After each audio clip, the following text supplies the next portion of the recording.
Hello नमस्कार साथियों, आप सभी का स्वागत है VIP India education YouTube channel पर। और आज नई ये सीरीज विगत वर्षों में पूछे गए महत्वपूर्ण परीक्षा उपयोगी प्रश्नों की ग्रुप डी के लिए special question. Question number first है, भार की एसआई इकाई क्या है? इसका राइट आंसर हो जाएगा, भार की एसआई इकाई न्यूटन होती है। क्वेश्चन नंबर 2, लंबाई की एसआई इकाई क्या है? राइट आंसर हो जाएगा, लंबाई की एसआई इकाई मीटर होता है। क्वेश्चन नंबर 3, किसी पिंड के द्रव्यमान और भार का एसआई मात्रक क्रम से क्या है? राइट आंसर होगा, द्रव्यमान का किलोग्राम और भार का न्यूटन। क्वेश्चन नंबर 4, निम्न में से किस राशि का एसआई मात्रक कैंडेला होता है? राइट आंसर हो जाएगा, कैंडेला ज्योति तीव्रता का मात्रक होता है। क्वेश्चन नंबर 5 की बात करें, खालिस्तान चाल की अंतर्राष्ट्रीय इकाई है। राइट आंसर हो जाएगा, चाल की हो जाएगी मीटर पर सेकंड एसआई मात्रक। क्वेश्चन नंबर 6, ल्यूमेन किसका मात्रक है? राइट आंसर हो जाएगा, ज्योति फ्लक्स का। क्वेश्चन नंबर 7, प्रकाश वर्ष किसकी इकाई है? इसका राइट आंसर हो जाएगा, दूरी। प्रकाश वर्ष दूरी का मात्रक है, दूरी का है मात्रक। क्वेश्चन नंबर 8, निम्नलिखित में से किस भौतिक राशि का मात्रक वोल्ट अपॉन एम्पियर होता है? राइट आंसर हो जाएगा, प्रतिरोध का। V बराबर आई आर और R बराबर हो जाएगा V अपॉन में आई। क्वेश्चन नंबर 9, विद्युत आवेश का एसआई मात्रक क्या है? राइट आंसर हो जाएगा, कूलाम। आवेश का कूलाम होता है। क्वेश्चन नंबर 10, लेंस की शक्ति का एसआई मात्रक, एसआई इकाई क्या है? राइट आंसर हो जाएगा, डायोप्टर। क्वेश्चन नंबर 11, चुंबकीय फ्लक्स की एसआई इकाई क्या है? राइट आंसर हो जाएगी, वेबर। क्वेश्चन नंबर 12, निम्नलिखित में से किस राशि का कोई मात्रक नहीं है? राइट आंसर हो जाएगा, आपेक्षिक घनत्व का। रिलेटिव डेंसिटी का कोई मात्रक नहीं होता है। क्वेश्चन नंबर 13, किसी पदार्थ की मात्रा को मापने के लिए निम्नलिखित में से किस इकाई का उपयोग किया जाता है? राइट आंसर हो जाएगा, मोल।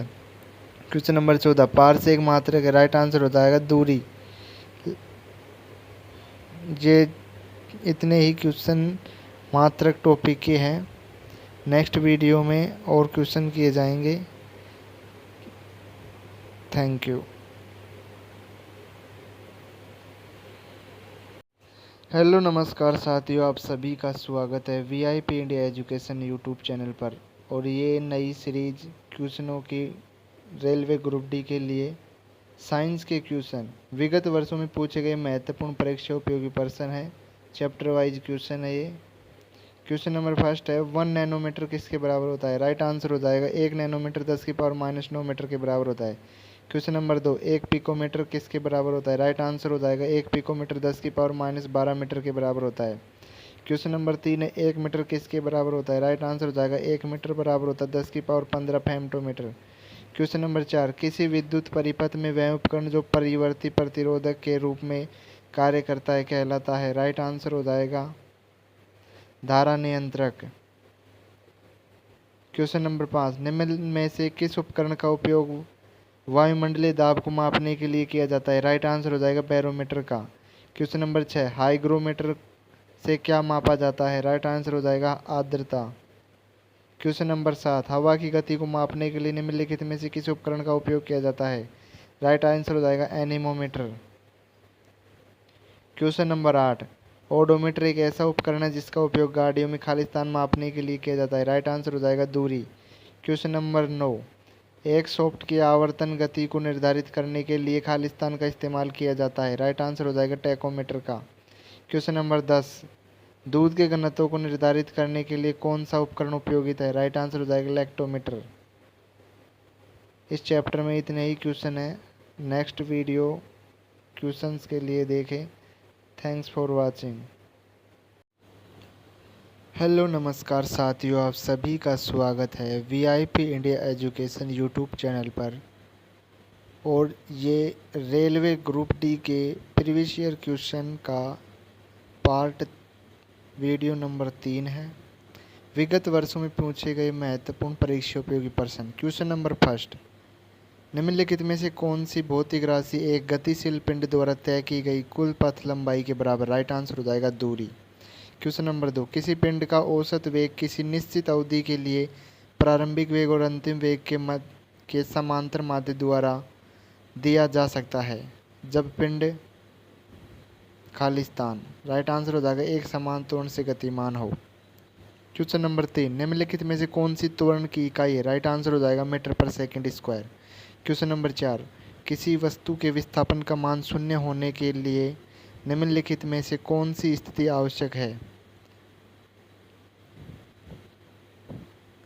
इसका राइट आंसर हो जाएगा जब वस्तु की प्रारंभिक और अंतिम स्थिति समान हो। क्वेश्चन नंबर 5, जब कोई वस्तु एक समान गति में होती है तो उसका पथ कैसा होता है, राइट आंसर होगा एक ऋजु रेखीय स्ट्रेट लाइन। क्वेश्चन नंबर 6, एक कार सीधे पथ पर चलते हुए धीमी हो जाती है और रुक जाती है, कार किस प्रकार की गति में, राइट आंसर हो जाएगा असमान गति। क्वेश्चन नंबर 7, निम्नलिखित में से किस उदाहरण द्वारा एक समान वृत्तीय गति का वर्णन किया गया है, राइट आंसर हो घड़ी की सुइयों की गति। क्वेश्चन नंबर 8, निम्नलिखित विकल्पों में से सही युग्म का चयन कीजिए। ऑप्शन ए, वेग समय के साथ नहीं बदलता असमान गति। ऑप्शन बी, वेग समय के साथ बदलता है एक समान गति। ऑप्शन सी, प्रति एकांक समय में वेग में परिवर्तन त्वरण। ऑप्शन डी, मुक्त रूप से गिरते हुए पिंड की गति असमान त्वरण। राइट आंसर हो जाएगा ऑप्शन सी, प्रति एकांक समय में वेग में परिवर्तन त्वरण कहलाता है। क्वेश्चन नंबर 9, यदि एक सीधी सड़क पर चलने वाली कार समय के समान अंतराल में अपनी चाल को असमान मात्रा में बढ़ाती है तो कहा जाता है कि कार खाली स्थान से गतिमान है। राइट आंसर हो जाएगा असमान त्वरण से।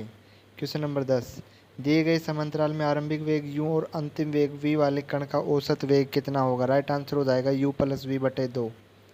क्वेश्चन नंबर 11, यदि कोई पिंड त्वरणशील नहीं होता है तो निम्नलिखित में से कौन सा विकल्प दूरी समय और चाल के बीच संबंध का सबसे अच्छा वर्णन करता है, राइट आंसर हो जाएगा समय बराबर दूरी बटा चाल। क्वेश्चन नंबर 12, उन सही समीकरणों का चयन कीजिए जो समय के सापेक्ष में मुक्त रूप से गिर रही किसी वस्तु के अंतिम और प्रारंभिक वेग से संबंधित है। इसका राइट आंसर हो जाएगा ऑप्शन नंबर डी, केवल सी, यानी v बराबर में u प्लस में टी। क्वेश्चन नंबर 13, स्वतंत्र रूप से गिर रही वस्तु की गति निम्नलिखित में से किसका उदाहरण, राइट आंसर हो जाएगा एक समान त्वरण गति का। क्वेश्चन नंबर 14, यदि कोई वस्तु एक समान गति में है तो निम्नलिखित में से कौन सा वाक्य सही है। इसका राइट आंसर हो जाएगा ऑप्शन नंबर डी, एक वस्तु एक नियत चाल से गति करती है। क्वेश्चन नंबर 15, एक गुरुत्वाकर्षण बल के कारण u, g और h किसी वस्तु के क्रमशः आरंभिक वेग, गुरुत्वाकर्षण त्वरण और ऊंचाई है तो इसका अंतिम वेग v निम्नलिखित में से किसके द्वारा प्राप्त किया जा सकता है। राइट आंसर हो जाएगा v स्क्वायर बराबर में v स्क्वायर माइनस में u स्क्वायर बराबर 2gh। ऑप्शन नंबर सी इसका राइट आंसर होगा। क्वेश्चन नंबर 16, त्वरण का ऐसा ही मात्रक क्या है, राइट आंसर हो जाएगा metre per second square. Question number 17, जब कोई वस्तु किसी वर्ताकार पथ में एक समान चाल से गति करती है तो उसकी गति क्या कहलाती है, राइट आंसर होगा एक समान वृत्तीय गति। क्वेश्चन नंबर 18, किसी वस्तु की प्रारंभिक स्थिति से अंतिम स्थिति तक मापी गई न्यूनतम दूरी क्या कहलाती है, राइट आंसर हो जाएगा विस्थापन, डिस्प्लेसमेंट। क्वेश्चन नंबर 19, वेग समय ग्राफ पर रेखा का ढलान कहलाता है, राइट आंसर हो जाएगा त्वरण। क्वेश्चन नंबर 20, नकारात्मक त्वरण निम्न में से किसकी दिशा के विपरीत होता है, राइट आंसर हो जाएगा वेग के। क्वेश्चन नंबर 21, समय के साथ विस्थापन में परिवर्तन की दर क्या कहलाती है। विस्थापन में परिवर्तन की दर वेग कहलाती है। Option number B right answer होगा। क्वेश्चन नंबर 22, समय के साथ किसी वस्तु का वेग दिखाने वाले ग्राफ को क्या कहा जाता है। इसका राइट आंसर हो जाएगा वेग समय ग्राफ। क्वेश्चन नंबर 23, तात्कालिक वेग और औसत वेग तब बराबर होते हैं जब वस्तु में शून्य त्वरण होता है। क्वेश्चन नंबर 24, गति का पहला समीकरण किसके बीच संबंध दर्शाता है। गति का पहला समीकरण वेग और समय के बीच संबंध दर्शाता है। क्वेश्चन नंबर 25, विरामावस्था से प्रारंभ करके एक car 0.5 metre per second square के एक समान त्वरण से चल रही है। 20 सेकंड के बाद कार का वेग कितना होगा। इसको सोल्व करते हैं। इसका right answer option A 10 metre per second होगा। और सॉल्यूशन देखिए, यू बराबर में 0 है क्योंकि विरामावस्था से प्रारंभ कर रहे हैं, और ए बराबर 0.5 मीटर पर सेकंड स्क्वायर और टाइम हो जाएगा 20 सेकंड का। वी निकालना है तो गति का प्रथम समीकरण है वी बराबर में यू प्लस में 80। तो वी निकालना है, यू का मान 0 है प्लस ए का मान 0.5 गुणा टी का मान 20, तो वी आ जाएगा 10 मीटर पर सेकेंड। क्वेश्चन नंबर 26, विराम अवस्था से प्रारंभ करके राजू अपनी साइकिल से 1 मिनट में 24 मीटर पर सेकेंड का वेग प्राप्त कर लेता है। साइकिल का त्वरण कितना है? इसका राइट आंसर हो जाएगा 0.4 मीटर पर सेकेंड स्क्वायर। और इसका सॉल्यूशन देखते हैं।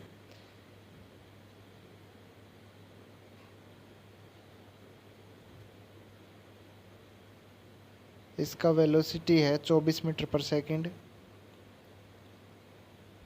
और टाइम 1 मिनट यानी 60 सेकंड हो जाएगा। यू विरामावस्था से स्टार्ट कर रहा है तो यू बराबर 0 हो जाएगा। गति के प्रथम समीकरण से v बराबर में u प्लस में at, वेलोसिटी v है 24, u का मान 0 प्लस में a निकालना है, t का मान आ जाएगा 60 सेकंड, 1 मिनट है तो a बराबर हो जाएगा 24/60 यानी 0.4 मीटर पर सेकेंड स्क्वायर। क्वेश्चन नंबर 27, विराम अवस्था से आरंभ होने वाली एक मोटरसाइकिल 10 सेकंड्स में 30 मीटर पर सेकंड का वेग प्राप्त कर लेती है। यह मानते हुए कि यदि त्वरण एक समान है तो इस वेग को प्राप्त करने के लिए मोटरसाइकिल द्वारा तय की गई दूरी ज्ञात कीजिए। इसका राइट आंसर हो जाएगा 150 मीटर। और सॉल्यूशन देखते हैं। दिया गया है टाइम अपने को 10 सेकंड और v दिए रखा है 30 मीटर पर सेकंड। तो गति के प्रथम समीकरण से चूँकि विराम अवस्था से स्टार्ट हो रही है तो u हो जाएगा 0, v बराबर u प्लस में t गति का प्रथम समीकरण है। इसमें v का मान 30 और u का मान 0, a निकालना है, t का मान 10 सेकंड रखेंगे तो a बराबर हो जाएगा 3 मीटर पर सेकंड स्क्वायर। और दूरी निकालनी है तो गति के दूसरे समीकरण से s बराबर में ut प्लस में हाफ at स्क्वायर, u का मान 0 है और t का मान 10 है। 0 को 10 से गुणा करेंगे, 0 प्लस 1/2, a का मान 3 और t का मान 10 है तो टी स्क्वायर का 10 का स्क्वायर। तो s बराबर इसको सोल्व करने पर 150 मीटर आ जाएगा। वस्तु द्वारा तय की गई दूरी 150 मीटर है। क्वेश्चन नंबर 28, स्थिर अवस्था से प्रारंभ करने पर सुनील की कार 10 सेकंड में 20 मीटर पर सेकंड का वेग प्राप्त कर लेती है तो कार का त्वरण ज्ञात करना है। ए अपने को दिया गया है v बराबर में 20 मीटर पर सेकंड, t बराबर में 10 सेकंड, u बराबर में 0। स्थिर अवस्था से प्रारंभ हो रही है तो u बराबर में हो जाएगा 0। कार का त्वरण निकालना है। a बराबर में हो जाएगा v/t, a बराबर में हो जाएगा v/t, वेग में परिवर्तन बटा में समय। तो a बराबर 20/10, a बराबर 2 metre per second square. Question number 29, एक चालक समान गति से अपनी कार को चलाता है और 60 सेकंड में 288 मीटर की दूरी तय करता है। गति ज्ञात करो। इसका राइट आंसर हो जाएगा 4.8 metre per second. Group D का क्वेश्चन है ये। दिया गया है अपने को टाइम दे रखा है 60 सेकंड, दूरी 288 मीटर। तो चाल बराबर दूरी अपटोन में समय 288/60, तो s बराबर हो जाएगा 4.8 metre per second. Question number 30, एक पत्थर 20 मीटर की ऊंचाई से गिराया जाता है। गिरने के दौरान पत्थर का वेग 10 मीटर पर सेकंड की दर से बढ़ता है। ज़मीन पर टकराते समय पत्थर का वेग एवं लगा समय होगा। राइट आंसर हो जाएगा 20 मीटर पर सेकंड वेग होगा और समय 2 सेकंड। अब इसका सोल्व करते हैं। s बराबर दे रखा है 20 मीटर, दूरी मीटर से गिराया जाता है पत्थर, 20 मीटर से गिराया जाता है तो s बराबर 20 मीटर। और वेलोसिटी एक्सेलरेशन त्वरण दे रखा है 10 मीटर पर सेकंड स्क्वायर। प्रारंभ स्थिति में u बराबर में 0 और v निकालना है और t निकालना है। तो गति के तीसरे नियम से v स्क्वायर बराबर में u स्क्वायर प्लस में 2as, v स्क्वायर बराबर में 0 प्लस में 2 गुणा 10 गुणा 20, 400 और v का मान स्क्वायर से अंडर रूट बदल जाएगा। v बराबर 20 मीटर पर सेकंड। गति के द्वितीय नियम से s बराबर ut plus half at square, s बराबर 20 है, ut का मान 0 हो जाएगा 1/2 गुणा 10 गुणा t का स्क्वायर, t बराबर अंडर रूट 4, t बराबर आ जाएगा 2 सेकंड। क्वेश्चन नंबर 31, किस कोण से फेंके जाने पर कोई वस्तु सर्वाधिक दूरी एक प्रक्षेपित होती है? राइट आंसर हो जाएगा इसका 45 डिग्री। इसको सीधा भी याद कर सकते हैं। किस कोण पर फेंकने पर सर्वाधिक दूरी होगी। ये भाला फेंक में भी इस नियम का ही प्रयोग करते हैं। 45 डिग्री पर दिया गया है 45 डिग्री, थीटा बराबर 45 डिग्री। इसको वैसे ऑप्शन से सोल्व किया गया है। Range you square sine 2 theta upon में जी होता है, तो आर मैक्सिमम चाहिए अपने को, तो यू स्क्वायर साइन 2 इंटू में 45 डिग्री अपॉन में जी, आर मैक्सिमम बराबर यू स्क्वायर अपॉन में G, formula shortcut. Question number 32, cricket की गेंद 15 मीटर पर सेकंड के वेग से 36 से 30 डिग्री का कोण बनाती हुई फेंकी जाती है। यदि जी बराबर 10 मीटर पर सेकंड हो तो गेंद का उड्डयन काल ज्ञात कीजिए। राइट आंसर हो जाए 1.5 सेकंड। दिया गया है यू बराबर 15 metre per second, theta 30 degree, जी 10 metre per second square, time period पूछ रहा है, तो टी बराबर हो जाएगा 2 साइन थीटा अपॉन में जी। 2 गुणा 15 गुणा साइन 30 का मान 1/2 बटा में 10, टी बराबर हो जाएगा 1.5 सेकंड। क्वेश्चन नंबर 33, क्रिकेट की एक गेंद 20 मीटर पर सेकंड के वेग से 36 से 30 डिग्री का कोण बनाती हुई फेंकी जाती है, तो गेंद द्वारा प्राप्त अधिकतम ऊंचाई क्या होगी यदि जी बराबर में 10 मीटर पर सेकंड स्क्वायर हो। दिया गया है यू बराबर 20 metre per second, theta 30 degree और जी दे रखा है 10 मीटर पर सेकंड स्क्वायर। तो एच निकालना है, तो you square sine square theta upon में 2g, 20 गुणा 20 साइन स्क्वायर 30 डिग्री अपॉन में 2 गुणा जी का मान 10, तो 20 गुणा 1/4, एच बराबर हो जाएगा 5 मीटर। ये कुछ इस प्रकार से एक क्वेश्चन थे प्रीवियस ईयर। इस सीरीज में रेलवे ग्रुप डी के लिए साइंस के प्रीवियस ईयर महत्वपूर्ण इंपॉर्टेंट क्वेश्चन कराए जा रहे हैं, तो इस सीरीज का लाभ उठाएं। Thanks for watching, like the video, subscribe the channel. अपने दोस्तों तक भी इसको शेयर करें जो भी group D railway group D का एग्ज़ाम देने वाला है। विगत वर्षों में पूछे गए महत्वपूर्ण परीक्षा उपयोगी प्रश्न। क्वेश्चन नंबर 1, निम्नलिखित विकल्पों में से सही युग्म का चयन कीजिए। ऑप्शन ए, वस्तु द्वारा अपनी गति की स्थिति को बदलने के लिए प्रतिरोध जड़त्व होता है। ऑप्शन बी, वस्तु द्वारा अपनी गति की स्थिति को बदलने के लिए प्रतिरोध त्वरण होता है।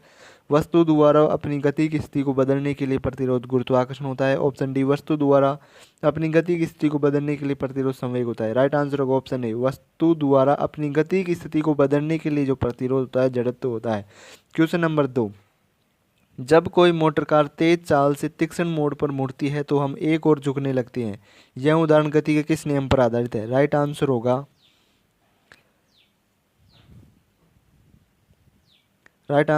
ऑप्शन डी, गति का पहला नियम। क्वेश्चन नंबर 3, द्रव्यमान और जड़त्व के संबंध में निम्नलिखित में से कौन सा विकल्प सही है। राइट आंसर होगा ऑप्शन ए, जड़त्व द्रव्यमान के समानुपाती होता है। क्वेश्चन नंबर 4, गति के प्रथम नियम को निम्नलिखित में से क्या कहा जाता है।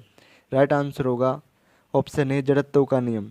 क्वेश्चन नंबर 5, वस्तुओं की अपनी विराम अवस्था या एक समान गति में परिवर्तन का विरोध करने की प्राकृतिक प्रवृत्ति क्या कहलाती है। राइट आंसर ऑप्शन डी, जड़त्व। क्वेश्चन नंबर 6, न्यूटन की गति के तृतीय नियम के अनुसार खालिस्तान। राइट आंसर होगा प्रत्येक क्रिया की एक समान और विपरीत प्रतिक्रिया होती है और वे दो अलग अलग पिंडों पर लगती है, यानी अलग अलग वस्तुओं पर। क्वेश्चन नंबर 7, बल का एसआई मात्रा क्या है। राइट आंसर होगा न्यूटन। क्वेश्चन नंबर 8, संवेग का एसआई मात्रा क्या है। राइट आंसर होगा kilogram metre per second. Question number 9, संवेग परिवर्तन की दर लगाई गई असंतुलित के समानुपाती होती है। राइट आंसर होगा बल के। क्वेश्चन नंबर 10, एक गाड़ी एक समान वेग से गतिमान है और गाड़ी को रोकने के लिए विपरीत दिशा में एक अवमंदन बल लगाया गया है। बल द्वारा किया गया कार्य क्या है। राइट आंसर होगा ऋणात्मक। क्वेश्चन नंबर 11, जब कोई मोटर कार तेज चाल से तीक्ष्ण मोड़ पर मुड़ती है तो हम एक और झुकने लगते हैं। यह उदाहरण गति के किस नियम पर आधारित है। राइट आंसर होगा गति का पहला नियम। क्वेश्चन नंबर 12, जब एक नाविक चलती हुई नाव को से कूदता है तो नाव पीछे की ओर गति करती है। यह गति का किस नियम का एक उदाहरण है। राइट आंसर होगा न्यूटन का गति का तीसरा नियम। क्वेश्चन नंबर 13, निम्नलिखित में से कौन सा विकल्प न्यूटन की गति के दूसरे नियम के समान है। राइट आंसर होगा ऑप्शन सी, किसी गतिमान वस्तु पर लगाया गया बल त्वरण के अनुक्रमानुपाती होता है। क्वेश्चन नंबर 14, संवेग को किसके गुणनफल के रूप में व्यक्त किया जाता है। राइट आंसर होगा द्रव्यमान एवं वेग के। Question number 14 misprint. Rocket Khalistan संरक्षण के सिद्धांत पर कार्य करता है। राइट आंसर होगा संवेग संरक्षण के सिद्धांत। क्वेश्चन नंबर 15, न्यूटन की गति के नियमों का प्रकाशन वर्ष क्या था? राइट आंसर होगा 1687। क्वेश्चन नंबर 16, बल की परिभाषा को किस नियम के आधार पर व्याख्या किया जा सकता है? राइट आंसर होगा न्यूटन के दूसरे नियम, गति के दूसरे नियम। बल को परिभाषित किया जाता है न्यूटन के गति के दूसरे नियम के अनुसार, है बराबर है में। Question number 17, 2.5 metre per second square पर 10 kg द्रव्यमान को त्वरित करने के लिए आवश्यक बल की मात्रा है। राइट आंसर होगा 25 न्यूटन। ए बराबर 2.5 metre per second square, M 10 kg, F निकालना है, बराबर एम ए होता है। एम का मान 2.5 गुणा ए का मान हो जाएगा 10, तो हो जाएगा 25 न्यूटन। क्वेश्चन नंबर 18, एक वस्तु का द्रव्यमान 85 kg है और वेग 60 मीटर पर सेकंड है। वस्तु का संवेग ज्ञात करें। संवेग p बराबर में mv, m का मान दे रखा है, v का मान दे रखा है 85 गुणा 60, 5100 kilogram metre per second. Question number 19, यदि किसी गतिमान पिंड की चाल 2 गुनी कर दी जाए तो? राइट आंसर होगा ऑप्शन बी, संवेग 2 गुना हो जाएगा। संवेग 2 गुना कैसे होगा? द्रव्यमान m, प्रारंभिक वेग v, अंतिम वेग 2v, 2 गुना कर दिया तो P1/P2 बराबर mv में m इंटू में 2v यानी 2mv यानी 2p2, P2 बराबर में 2p1। क्वेश्चन नंबर 20, 2 kg की एक पिस्टल से 150 मीटर पर सेकंड वेग के साथ एक 30 ग्राम की एक गोली क्षैतिज रूप से चलाई गई है। पिस्टल पर प्रतिष्ठित वेग कितना है?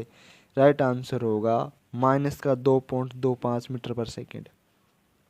दिया गया है m1 2 kg, m2 30 ग्राम यानी 0.03 kg, v2 150 metre per second, v1 निकालना है तो m1 v1 बराबर में m2 v2, किससे?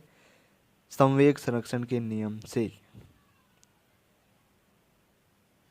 Conservation of momentum law. m1 का मान 2, v1 बराबर 0.03 गुणा 150, v1 बराबर 4.5/2 यानी v1 बराबर 2.25 metre per second.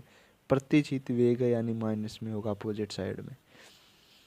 Question number 21, जब 8 kg द्रव्यमान की किसी वस्तु पर कोई सतत बल 2 सेकंड कार्य करता है तो वह वस्तु के वेग को 4 मीटर पर सेकंड से 9 मीटर पर सेकंड तक बढ़ा देता है। लगाए गए बल का परिमाण क्या है? राइट आंसर होगा 20 Newton. m 8 kg time 2 second है, v 9 मीटर पर सेकंड है, u 4 मीटर पर सेकंड है। F बराबर में mv/t, v या इनिशियल और फाइनल दोनों दे रखे हैं यानी फाइनल माइनस में इनिशियल, v माइनस में u। m का मान 8, अंतिम वेग 9, माइनस में प्रारंभिक वेग 4, अपोन में टाइम t यानी 2। कैलकुलेशन 9 माइनस 4 5, 8×5 40/2 यानी कि 20 न्यूटन।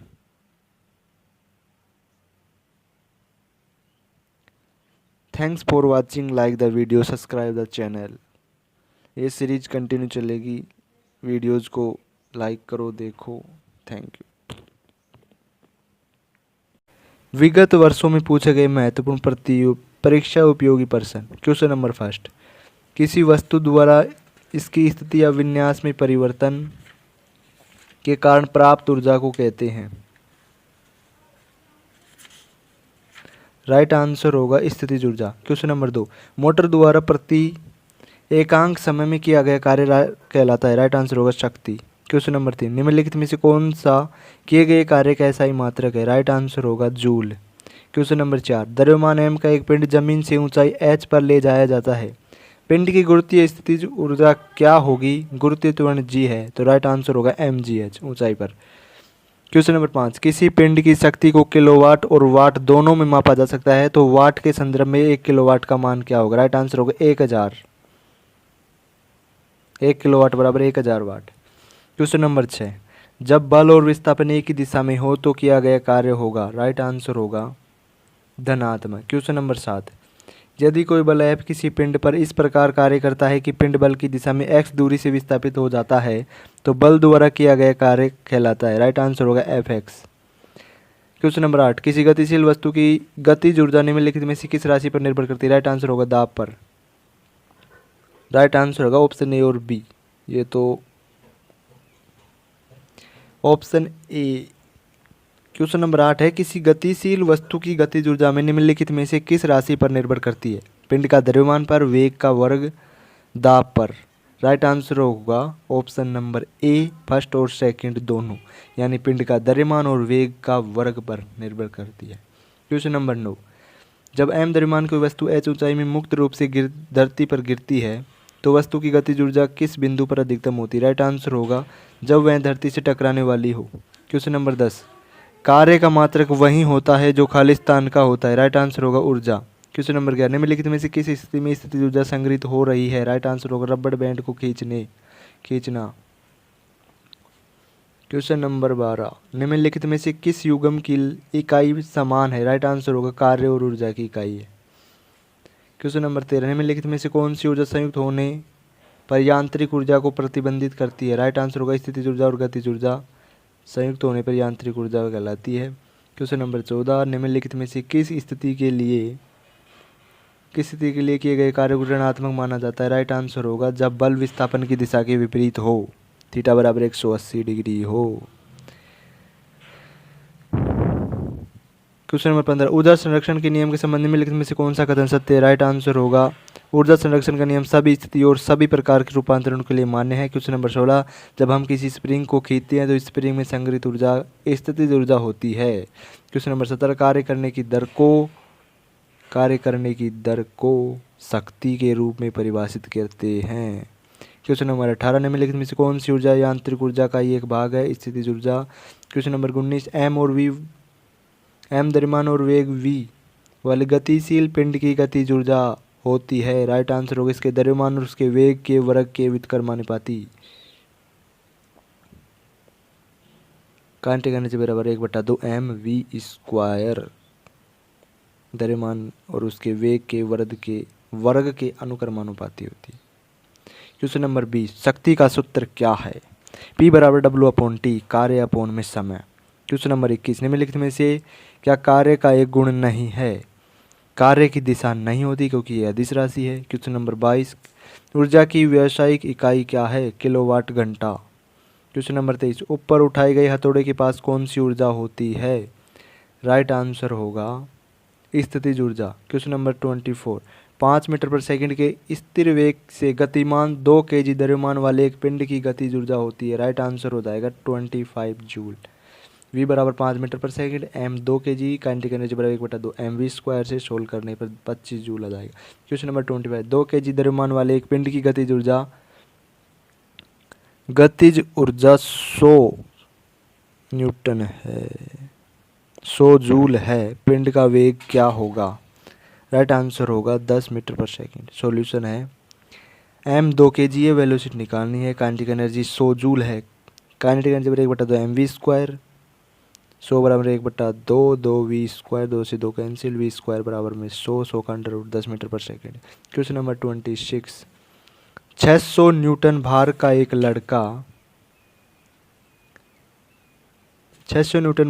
लड़का 10 मीटर की ऊंचाई पर एक रस्सी द्वारा चढ़ता है। इस कार्य को पूरा करने में उसे 20 सेकंड लगते हैं। उसके द्वारा व्यय की गई शक्ति ज्ञात कीजिए। राइट आंसर होगा 300 वाट। m बराबर 600 न्यूटन, h हाइट 10 मीटर है, समय 20 सेकंड है, p बराबर W/T, W बराबर mgh अपॉन में t का t रह जाएगा, p बराबर 600 गुणा में 10/20, 300 वाट। क्वेश्चन नंबर 27,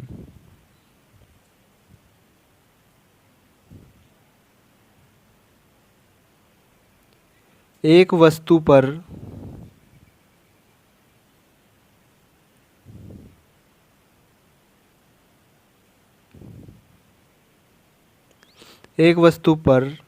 25 न्यूटन का बल कार्य कर रहा है। उस वस्तु को बल की दिशा में 5 मीटर तक हटाया जाता है। बल द्वारा किया गया कार्य होगा 125 joule. F 25 newton, S 5 metre, W निकालना, W बराबर F.S, 25 गुणा 5 125 जूल। क्वेश्चन नंबर 29, 20 न्यूटन का एक बल एक वस्तु को 2 मीटर विस्थापन कर देता है और 20 जूल कार्य करता है। बल और विस्थापन के बीच कोण होगा W बराबर 20 न्यूटन, F बराबर 20 जूल, W बराबर 20 जूल, F बराबर 20 न्यूटन, S बराबर 2 मीटर, थीटा निकालना। W बराबर में F S cos of theta, 20 बराबर 20 गुणा 2 कोस थीटा, कोस थीटा बराबर 1/2 यानी 60 डिग्री। क्वेश्चन नंबर 27, कार्य शून्य होने की स्थिति में विस्थापन और लगाए जाने वाले बल के बीच का कोण होता है। Right answer 90 degree. दिया गया कार्य W बराबर में 0, कार्य शून्य होने, W 0 है तो W बराबर है कोस थीटा, 0 बराबर कोस थीटा, कोस थीटा का मान हो जाएगा कोस थीटा बराबर में कोस 90 डिग्री और थीटा बराबर में 90 डिग्री। क्वेश्चन नंबर 28, एक पोर्टर जमीन से 12 केजी सामान उठाता है और उसे जमीन से 1.5 मीटर ऊपर अपने सिर पर रखता है। सामान पर उसके द्वारा किए गए कार्य की गणना कीजिए। इसका सॉल्यूशन है,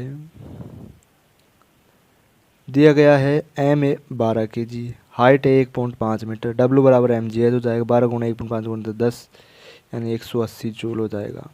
क्वेश्चन नंबर 29, यदि कोई लड़का 4 मीटर में 600 न्यूटन बल के साथ 20 मीटर की दूरी तय करता है तो लड़के द्वारा खपत की गई शक्ति की मात्रा कितनी है।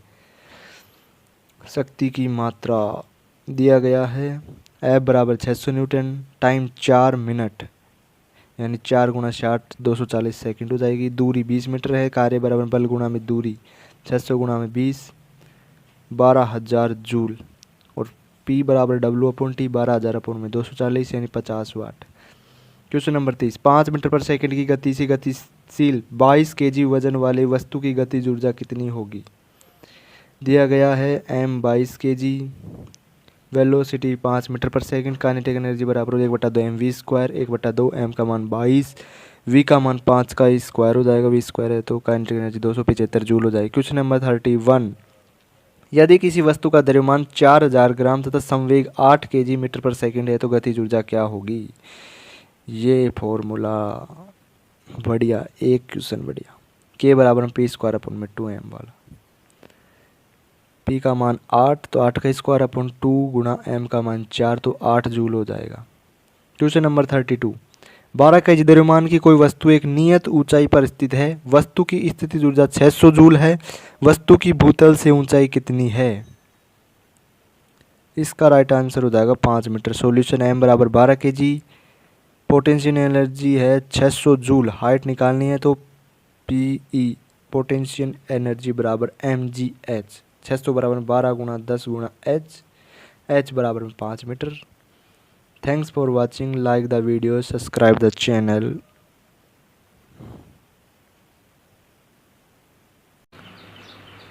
विगत वर्षों में पूछे गए महत्वपूर्ण परीक्षा उपयोगी प्रश्न। क्वेश्चन नंबर 1, पृथ्वी के गुरुत्वाकर्षण बल के प्रभाव में किसी विशाल वस्तु के मुक्त पतन पर क्या होता होगा। राइट आंसर होगा विशाल वस्तु का वेग बढ़ता है। क्वेश्चन नंबर 2, यदि पृथ्वी का गुरुत्वीय त्वरण चंद्रमा के गुरुत्वीय त्वरण का 6 गुना है तो निम्नलिखित में से कौन सा कथन सही है।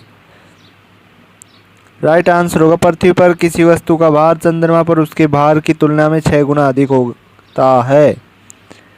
क्वेश्चन नंबर 3, कथन, पहला कथन है दो वस्तुओं के बीच का गुरुत्वाकर्षण बल उन दोनों वस्तुओं के बीच की पृथक्करण दूरी से स्वतंत्र होता है। दूसरा कथन, दो वस्तुओं के बीच गुरुत्वाकर्षण बल उन दोनों वस्तुओं के बीच की पृथक्करण दूरी के वर्ग के व्युत्क्रमानुपाती होता है। तीसरा कथन, दो वस्तुओं के बीच गुरुत्वाकर्षण बल उनके द्रव्यमान के गुणनफल के अनुक्रमानुपाती होता है। इसका राइट आंसर होगा कथन सेकंड और थर्ड सही है, फर्स्ट कथन गलत है। क्वेश्चन नंबर 4, पृथ्वी और चंद्रमा के बीच गुरुत्वाकर्षण बल के बारे में निम्नलिखित में से कौन सा कथन सही है। राइट आंसर होगा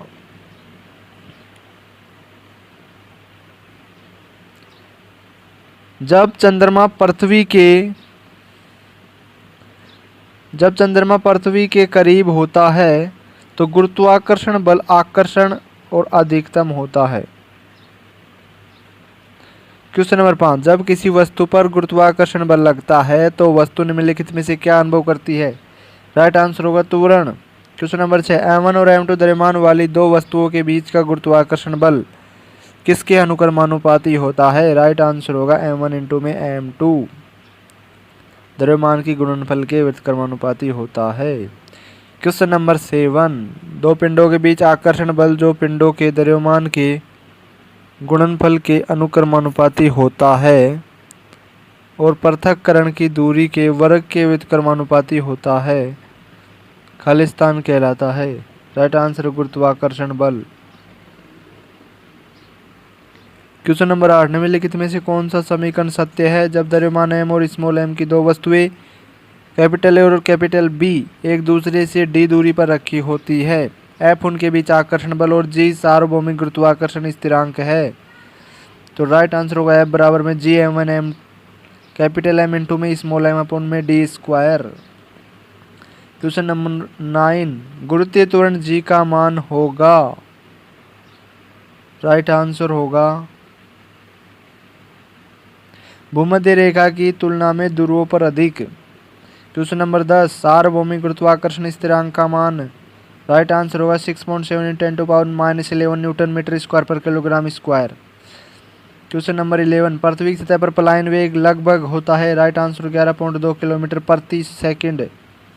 क्वेश्चन नंबर 12, वह बिंदु जहां पर एक वस्तु का संपूर्ण भार कार्य करता है उसे कहा जाता है गुरुत्वाकर्षण का केंद्र।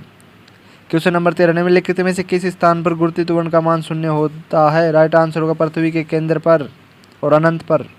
क्वेश्चन नंबर 14, यदि दो कणों के बीच की दूरी बढ़ जाती है तो इनके बीच गुरुत्वाकर्षण बल पर क्या प्रभाव होता है? राइट आंसर होगा कम हो जाता है। क्वेश्चन नंबर 15, ग्रहों की गति के नियम की खोज किसने की थी? राइट आंसर होगा केपलर ने।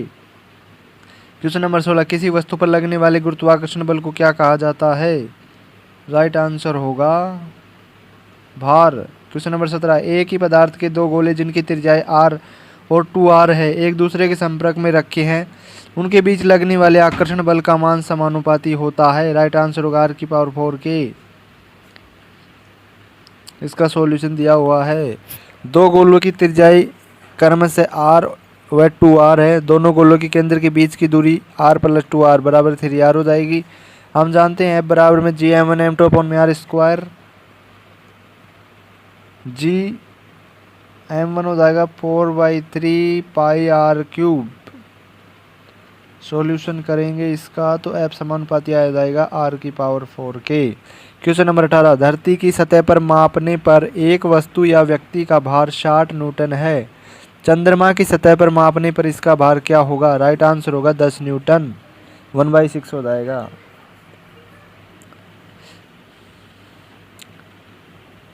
क्वेश्चन नंबर 19, पृथ्वी पर किसी वस्तु का भार 200 न्यूटन और द्रव्यमान 20 kg है। गुरुत्वीय त्वरण का मान क्या होगा? राइट आंसर किस पृथ्वी पर किसी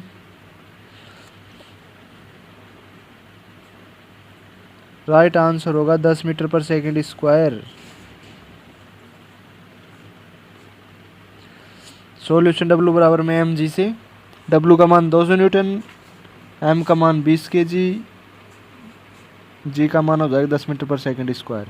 question number 20, capital G upon में स्मॉल g का मान होता है? राइट आंसर होगा 6.8 इंटू में 10⁻⁻12 है मीटर स्क्वायर पर kg। इसका सॉल्यूशन है कैपिटल G का मान होता है 6.67 इंटू 10⁻11 न्यूटन मीटर स्क्वायर पर किलोग्राम स्क्वायर और स्मॉल g का मान होता है 9.8 metre per second square. Capital G upon में g मान रखने पर मान आ जाएगा 6.8 इंटू 10⁻12 मीटर स्क्वायर पर kg। क्वेश्चन नंबर 21,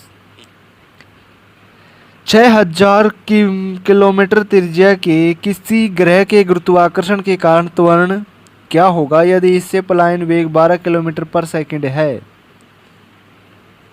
क्वेश्चन का राइट आंसर होगा 12 मीटर पर सेकंड स्क्वायर। दिया गया है सॉल्यूशन एक्स कैप वेलोसिटी दे रखी है 12 किलोमीटर पर सेकंड। किलोमीटर को मीटर में बदलेंगे तो 12 गुणा 10⁻³ मीटर पर सेकंड। रेडियस दे रखी है 6000 किलोमीटर, किलोमीटर को मीटर में बदलेंगे 6 × 10⁻⁶ हो जाएगा। 3 और 3 6, 6 जीरो हो गए 10⁶ मीटर। V बराबर हो जाएगा √2gm/r। हम जानते हैं gm बराबर में gr², V बराबर √2gr। डायरेक्ट याद कर लेंगे, V बराबर में √2gr। दोनों तरफ वर्क कर देंगे और मान रखेंगे और g का मान आ जाएगा 12 metre per second square. Question number 22, सूर्य का द्रव्यमान 1.99 × 10⁻13 kg तथा त्रिज्या 6.96 × 10⁸ है। सूर्य से रॉकेट का पलायन वेग खालिस्तान होगा। राइट आंसर होगा 6.8 किलोमीटर पर सेकंड। सॉल्यूशन, मास 1.99 × 10⁻13 kg, रेडियस दे रखिए 6.96 × 10⁸ मीटर और वेल पलायन वेग हो जाएगा इसका वेलोसिटी बराबर √2gm/r। V बराबर में √2 में 6.67 गुणा 10⁻⁻11 g का मान गुणा m का मान 1.99 × 10⁻30 दे रखा है परसेंट में, अपॉन कैपिटल R का मान भी 6.96 गुणा 10⁸ दे रखा है। इसका वेलोसिटी हो जाएगा 6.8 किलोमीटर पर सेकंड सॉल्यूशन करने पर। Thanks for watching, like the video, subscribe the channel, thank you. विगत वर्षों में पूछे गए महत्वपूर्ण परीक्षा उपयोगी प्रश्न। क्वेश्चन नंबर फर्स्ट, प्रति इकाई क्षेत्र प्रतिरोध बल विरूपण के खिलाफ एक निकाय द्वारा पेश किया जाता है जिसे प्रतिबल के रूप में जाना जाता है। क्वेश्चन नंबर 2, विकृति पिंड की प्रत्यास्थ स्थिति ऊर्जा खालिस्तान होती है। राइट आंसर होगा 1/2 प्रतिबल इंटू में आयतन। क्वेश्चन नंबर 3, निम्नलिखित में से किस राशि का मात्रक नहीं है। राइट आंसर होगा विकृति। क्वेश्चन नंबर 4, किसी पदार्थ के दिए गए अनुप्रस्थ काट के अनुदिश सहसमतलीय रूप से कार्य करने वाले प्रतिबल के प्रकार को खालिस्तान के रूप में परिभाषित किया जाता है। राइट आंसर होगा अपरूपण प्रतिबल। क्वेश्चन नंबर 5, हुक के नियम के अनुसार प्रतिबल समानुपाती विकृति होता है। Thanks for watching, like the video, subscribe the channel, thank you. विगत वर्षों में पूछे गए महत्वपूर्ण परीक्षा उपयोगी प्रश्न। क्वेश्चन नंबर फर्स्ट, निम्नलिखित में से कौन सा दाब का मात्रक है। दाब का मात्रक बताएगा पास्कल। क्वेश्चन नंबर 2, किसी वस्तु द्वारा सतह पर लंबवत लगाए बल को क्या कहा जाता है। राइट आंसर होगा प्रणोद। क्वेश्चन नंबर 3, भारी पानी की सतह पर लोहे की एक ठोस छड़ रखी जाती है। यदि लोहे की छड़ पर पानी द्वारा ऊपर की ओर लगाया जाने वाला बल छड़ पर नीचे की ओर लगाए जाने वाले बल से अधिक हो तो क्या होगा। राइट आंसर होगा लोहे की छड़ पानी की सतह पर तैरने लगेगी। यदि किसी वस्तु का घनत्व खालिस्तान है तो वह वस्तु द्रव पर तैरती है। राइट आंसर होगा द्रव के घनत्व से कम। क्वेश्चन नंबर 5, यदि सतही क्षेत्र में वृद्धि कर दी जाए तो वाष्पीकरण की दर बढ़ जाएगी। क्वेश्चन नंबर 6, मिट्टी का तेल लालटेन बत्ती निम्न में से किस गुण के कारण ऊपर चढ़ता है। राइट आंसर होगा एसिकत्व। क्वेश्चन नंबर 7, बर्नौली का प्रमुख खालिस्तान के संरक्षण के सिद्धांत पर आधारित। राइट आंसर होगा ऊर्जा के संरक्षण के आधार पर। क्वेश्चन नंबर 8, द्रव में पूर्णतः अथवा आंशिक रूप से डूबे हुए किसी पिंड पर ऊपर की ओर लगने वाला उत्प्लावन बल पिंड द्वारा विस्थापित द्रव के भार के बराबर होता है। यह कथन खालिस्तान संबंधित। राइट आंसर होगा आर्किमिडीज के सिद्धांत से। क्वेश्चन नंबर 9, निम्नलिखित में से कौन सा आर्किमिडीज के सिद्धांत पर आधारित नहीं है। राइट आंसर होगा हवाई जहाज के पंखों की डिजाइनिंग। क्वेश्चन नंबर 10, पानी के द्वारा ऊपर की तरफ लगाया गया बल क्या कहलाता है। राइट आंसर होगा उत्प्लावन बल। क्वेश्चन नंबर 11, जैसे जैसे तरल पदार्थ की मुख्य सतह से गहराई कम होती है तरल द्वारा डाला गया दबाव भी खालिस्तान। राइट आंसर होगा कम हो जाता है। क्वेश्चन नंबर 12, ऊंचाई पर उड़ते हुए विमान के केबिन के अंदर का दाब बाहर की तुलना में अधिक होता है। क्वेश्चन नंबर 13, बर्फ पानी पर तैरती है क्योंकि इसका घनत्व तो पानी से कम होता है। क्वेश्चन नंबर 14, भवन की नींव दीवार से चौड़ी बनाई जाती है जिससे भवन द्वारा धरातल पर पड़ने वाला दाब कम हो। क्वेश्चन नंबर 15, एक ही पदार्थ के अणुओं के बीच जो बल कार्य करता है उसे कहा जाता है। राइट आंसर से संजक बल। पृष्ठ तनाव का मात्रक होता है न्यूटन पर मीटर। साबुन के बुलबुले के अंदर दाब वायुमंडल के दाब से अधिक होता है। दाब बढ़ने पर बर्फ का गलनांक घटता है। ऑटो वाहनों में द्रव चालित हाइड्रोलिक ब्रेक पास्कल सिद्धांत के अनुसार कार्य करते हैं। बर्नौली की प्रमेय के अनुसार rho G H plus 1/2 rho V square plus P बराबर नियतांक होता है।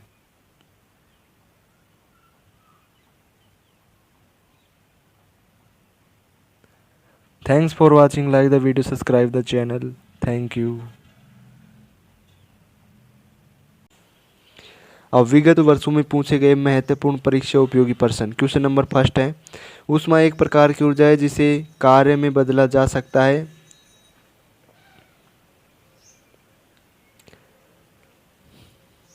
इसका प्रत्यक्ष प्रमाण सबसे पहले किसने दिया? राइट आंसर होगा रदरफोर्ड ने। क्वेश्चन नंबर 2, निम्न में से कौन तापमान का मात्रक नहीं? राइट आंसर होगा पास्कल, पास्कल दाब का मात्रक है। क्वेश्चन नंबर 3, परम शून्य ताप होता है? राइट आंसर होगा 0 केल्विन, इसमें डिग्री नहीं लगाते हैं केल्विन के। क्वेश्चन नंबर 4, खोलते पानी की अपेक्षा भाप से हाथ अधिक जलता है क्योंकि भाप गुप्त ऊष्मा तथा तापांतर के कारण ऊष्मा देती है।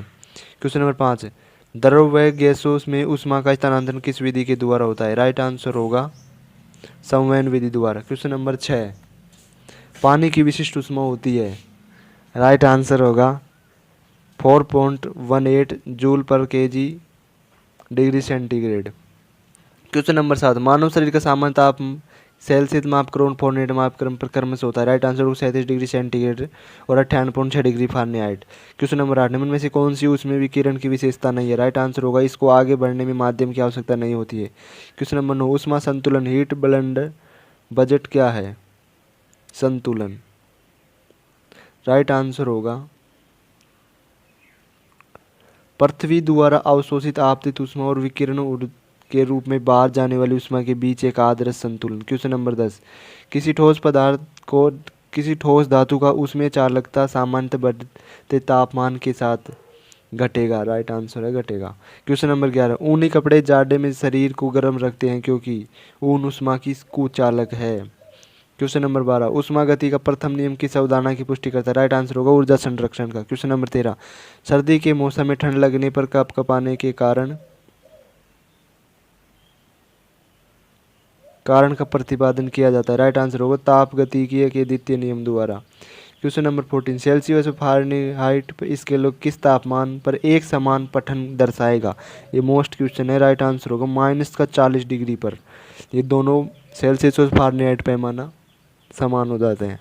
क्वेश्चन नंबर 15, 37 डिग्री सेंटीग्रेड तापमान लगभग के बराबर होता है? राइट आंसर होगा 98.6 डिग्री फारेनहाइट की। जैसा कि सूत्र है C/5 बराबर F-32/9, इसमें से एक का मान दिया है, जैसे सेंटीग्रेड में मान दे रखा है 37 डिग्री सेंटीग्रेड। सेंटीग्रेड का मान रखेंगे, 5 का भाग देने पर 7.4 बराबर F-32/9, 9 की मल्टीप्लाई कर देंगे और F-32 बराबर हो जाएगा F बराबर 66.6 + 32 98.6 degree Fahrenheit. Thanks for watching, like the video, subscribe the channel, thank you. ये सीरीज इसी प्रकार से चलेगी। वीडियोज़ को देखो, लाइक करो, सब्सक्राइब करो चैनल को और शेयर करो, थैंक यू। विगत वर्षों पूछे गए महत्वपूर्ण परीक्षा उपयोग प्रश्न। क्वेश्चन नंबर फर्स्ट, निम्नलिखित में से कौन सी विद्युत चुंबकीय तरंग है? राइट आंसर होगा एक्सरे किरणें। क्वेश्चन नंबर 2, में से किस प्रकार का प्रकाश टेलीविजन रिमोट से उपकरण को संकेत देता है जिसे यह नियंत्रित करता है? राइट आंसर होगा अवरत किरणें। क्वेश्चन नंबर 3, निम्नलिखित में से कौन सी एक अनुप्रस्थ तरंग नहीं है? राइट आंसर होगा ध्वनि तरंग। क्वेश्चन नंबर 4, निम्न में से कौन सी तरंगों में संपीड़न और विलयन प्रक्रिया शामिल? राइट आंसर होगा अनुदैर्ध्य तरंग में। क्वेश्चन नंबर 5, एक तरंग का वेग v आवृत्ति f और तरंग दैर्ध्य लैम्बडा है तो v बराबर में f लैम्बडा सूत्र। क्वेश्चन नंबर 6, आवृत्ति और कालावधि में क्या संबंध है? राइट आंसर होगा t बराबर 1/म्यू, म्यू यहाँ आवृत्ति है। क्वेश्चन नंबर 7, तरंग लंबाई आमतौर पर ग्रीक लेटर में दर्शाया जाता है? राइट आंसर होगा लैम्बडा में। क्वेश्चन नंबर 8, यदि दो क्रमिक शीर्षों के बीच की दूरी l है तो उनकी तरंग दैर्ध्य में व्यक्त किया जा सकता है? राइट आंसर होगा l द्वारा। क्वेश्चन नंबर 2, खालिस्तान एक मात्रा है जो तरंग की प्रकृति का वर्णन नहीं करती? राइट आंसर होगा ऊंचाई। क्वेश्चन नंबर 10, तरंग चाल आयाम तरंग दैर्ध्य और आवृत्ति सभी को कहा जाता है? राइट आंसर तरंग की विशेषता है। क्वेश्चन नंबर 11, आवृत्ति खालिस्तान प्रकट की जाती है और दर्शाता है कि घटना प्रति सेकंड दोहराई जाती है? राइट आंसर होगा हर्ट्ज में। क्वेश्चन नंबर 12, यदि एक सुरंग और उसके क्रमागत गर्त के मध्य की दूरी l है तो तरंग दैर्ध्य होगी? राइट आंसर होगा 2l। क्वेश्चन नंबर 13, निम्नलिखित में से किस विद्युत चुम्बकीय तरंग की तरंग दैर्ध्य सबसे कम होती है? राइट आंसर होगा गामा किरणें की। क्वेश्चन नंबर 14, यदि किसी ध्वनि तरंग की आवृत्ति 50 हर्ट्ज है तो इसका आवर्तकाल क्या होगा? राइट आंसर होगा ऑप्शन नंबर बी 0.02 सेकेंड। कैसे? आवर्ती 50 हर्ट्ज दे रखी है, आवर्तकाल पूछा है तो टी बराबर होता है आवर्ती का व्युत्क्रम कर दो 1/50 का मान हो जाएगा 0.02 second. Thanks for watching, like the video, subscribe the channel. और ये लिखा हुआ है RW रेलवे विज्ञान बुक का सॉल्यूशन के लिए सब्सक्राइब करो VIP कोटपुतली एजुकेशन को। Thank you. विगत वर्षों में पूछे गए महत्वपूर्ण परीक्षा उपयोगी प्रश्न। कुछ नंबर फर्स्ट, मनुष्य के लिए ध्वनि की सर्वोच्च सीमा लगभग तय होती है। राइट आंसर होगा 20 हर्ट्ज से 20,000 हर्ट्ज तक। ध्वनि किस माध्यम में अधिकतम चाल से यात्रा करती है? राइट आंसर होगा ठोस में। क्वेश्चन नंबर 3, एक अल्ट्रासोनिक ध्वनि तरंग की आवृत्ति से अधिक होती है। राइट आंसर होगा 20,000 हर्ट्ज। क्वेश्चन नंबर 4, अपसर्वे या इंफ्रासोनिक तरंगों की आवृत्ति है। राइट आंसर होगा 20 हर्ट्ज से कम। क्वेश्चन नंबर 5, तरंगे चमगादड़ उनके रास्ते में आने वाली बाधाओं का पता लगाने में मदद करती है। राइट आंसर होगा प्रासर्वे। क्वेश्चन नंबर 6, समुद्री जल में ध्वनि की चाल होती है। राइट आंसर होगा 1531 metre per second. Question number 7, ध्वनि का प्रसार अधिकतम होता है। राइट आंसर होगा ठोस में। क्वेश्चन नंबर 8, एक एकल आवृत्ति द्वारा उत्पन्न ध्वनि को कहा जाता है। राइट आंसर होगा टोन, स्वर या तान। क्वेश्चन नंबर 9, प्रतिध्वनि को कम करने के लिए ऑडिटोरियम की छतों और दीवारों में किसके रखा जाता है? राइट आंसर होगा फाइबर बोर्ड से। क्वेश्चन नंबर 10, लगातार या एकाधिक के कारण प्रतिध्वनियों की एक से अधिक बार सुना जा सकता है। राइट आंसर होगा परावर्तन के कारण। क्वेश्चन नंबर 11, निम्नलिखित में से कौन सा कथन सत्य है? ध्वनि का वेग होता है। राइट आंसर होगा सर्दियों की तुलना में गर्मियों में अधिक होता है ध्वनि का वेग।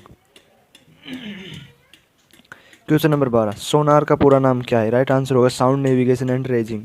क्वेश्चन नंबर 13, सोनार किस सिद्धांत पर कार्य करता है? राइट आंसर होगा परावर्तन और प्रतिध्वनि। क्वेश्चन नंबर 14, सोनार से समुद्र की गहराई कैसे मापी जाती है? राइट आंसर होगा ध्वनि तरंगे समुद्र की तलहटी से टकराकर लौटती है। क्वेश्चन नंबर 15, तापमान बढ़ने पर किसी माध्यम में ध्वनि की गति पर क्या प्रभाव पड़ता है? राइट आंसर होगा ध्वनि गति बढ़ जाती है। क्वेश्चन नंबर 16, तापमान या का ध्वनि गति पर अधिक प्रभाव किस माध्यम में देखा जाता है? राइट आंसर होगा गैसीय माध्यम में। क्वेश्चन नंबर 17, किसी गैस में ध्वनि की गति पर दाब का प्रभाव क्या होता है यदि तापमान स्थिर रखा जाए तो? राइट आंसर होगा ध्वनि गति अपरिवर्तित रहती है। क्वेश्चन नंबर 18, आर्द्रता बढ़ने पर वायु में ध्वनि की गति पर क्या प्रभाव पड़ता है? राइट आंसर होगा ध्वनि की गति बढ़ जाती है। क्वेश्चन नंबर 19, घनत्व बढ़ने पर गैसों में ध्वनि की गति पर क्या प्रभाव पड़ता है? राइट आंसर होगा ध्वनि की गति घट जाती है। क्वेश्चन नंबर 20, एक व्यक्ति ने चट्टान के पास ताली बजाई और उसे 4 सेकंड बाद गूंज सुनाई दी तो व्यक्ति से चट्टान की दूरी क्या है? राइट आंसर होगा 692 मीटर। दिया गया है ध्वनि की चाल 346 मीटर पर सेकंड। ध्वनि को चट्टान तक जाने में लगा समय, ध्वनि को चट्टान से टकराकर वापस आने में लगा समय बराबर 2 सेकंड, 4/2 यानी 2 सेकंड। व्यक्ति से चट्टान की दूरी 346 गुणा 2 बराबर हो जाएगा 692 मीटर। ये फॉर्मूला है ये रहा, D बराबर में V इंटू मिट्टी वाला। Thanks for watching, like the video, subscribe the channel. Thank you. Question, विगत वर्षों में पूछे गए महत्वपूर्ण परीक्षा उपयोगी प्रश्न। Question number first, electric charge बटा समय बराबर होता है।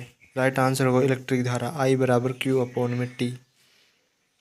क्वेश्चन नंबर 2, किसी आवेश का विद्युत क्षेत्र राइट आंसर होगा दूरी के वर्ग के साथ घटता है। क्वेश्चन नंबर 3, श्रेणी परिपथ का एक उदाहरण। राइट आंसर होगा सजावटी लाइटें श्रेणी परिपथ में होती है। क्वेश्चन नंबर 4, एक फ्यूज का कार्य सिद्धांत होता है। राइट आंसर होगा विद्युत धारा द्वारा उत्पन्न ऊष्मा। क्वेश्चन नंबर 5, एक लघुपथिक परिपथ में धारा राइट आंसर होगा अत्यधिक तेजी से बहती है।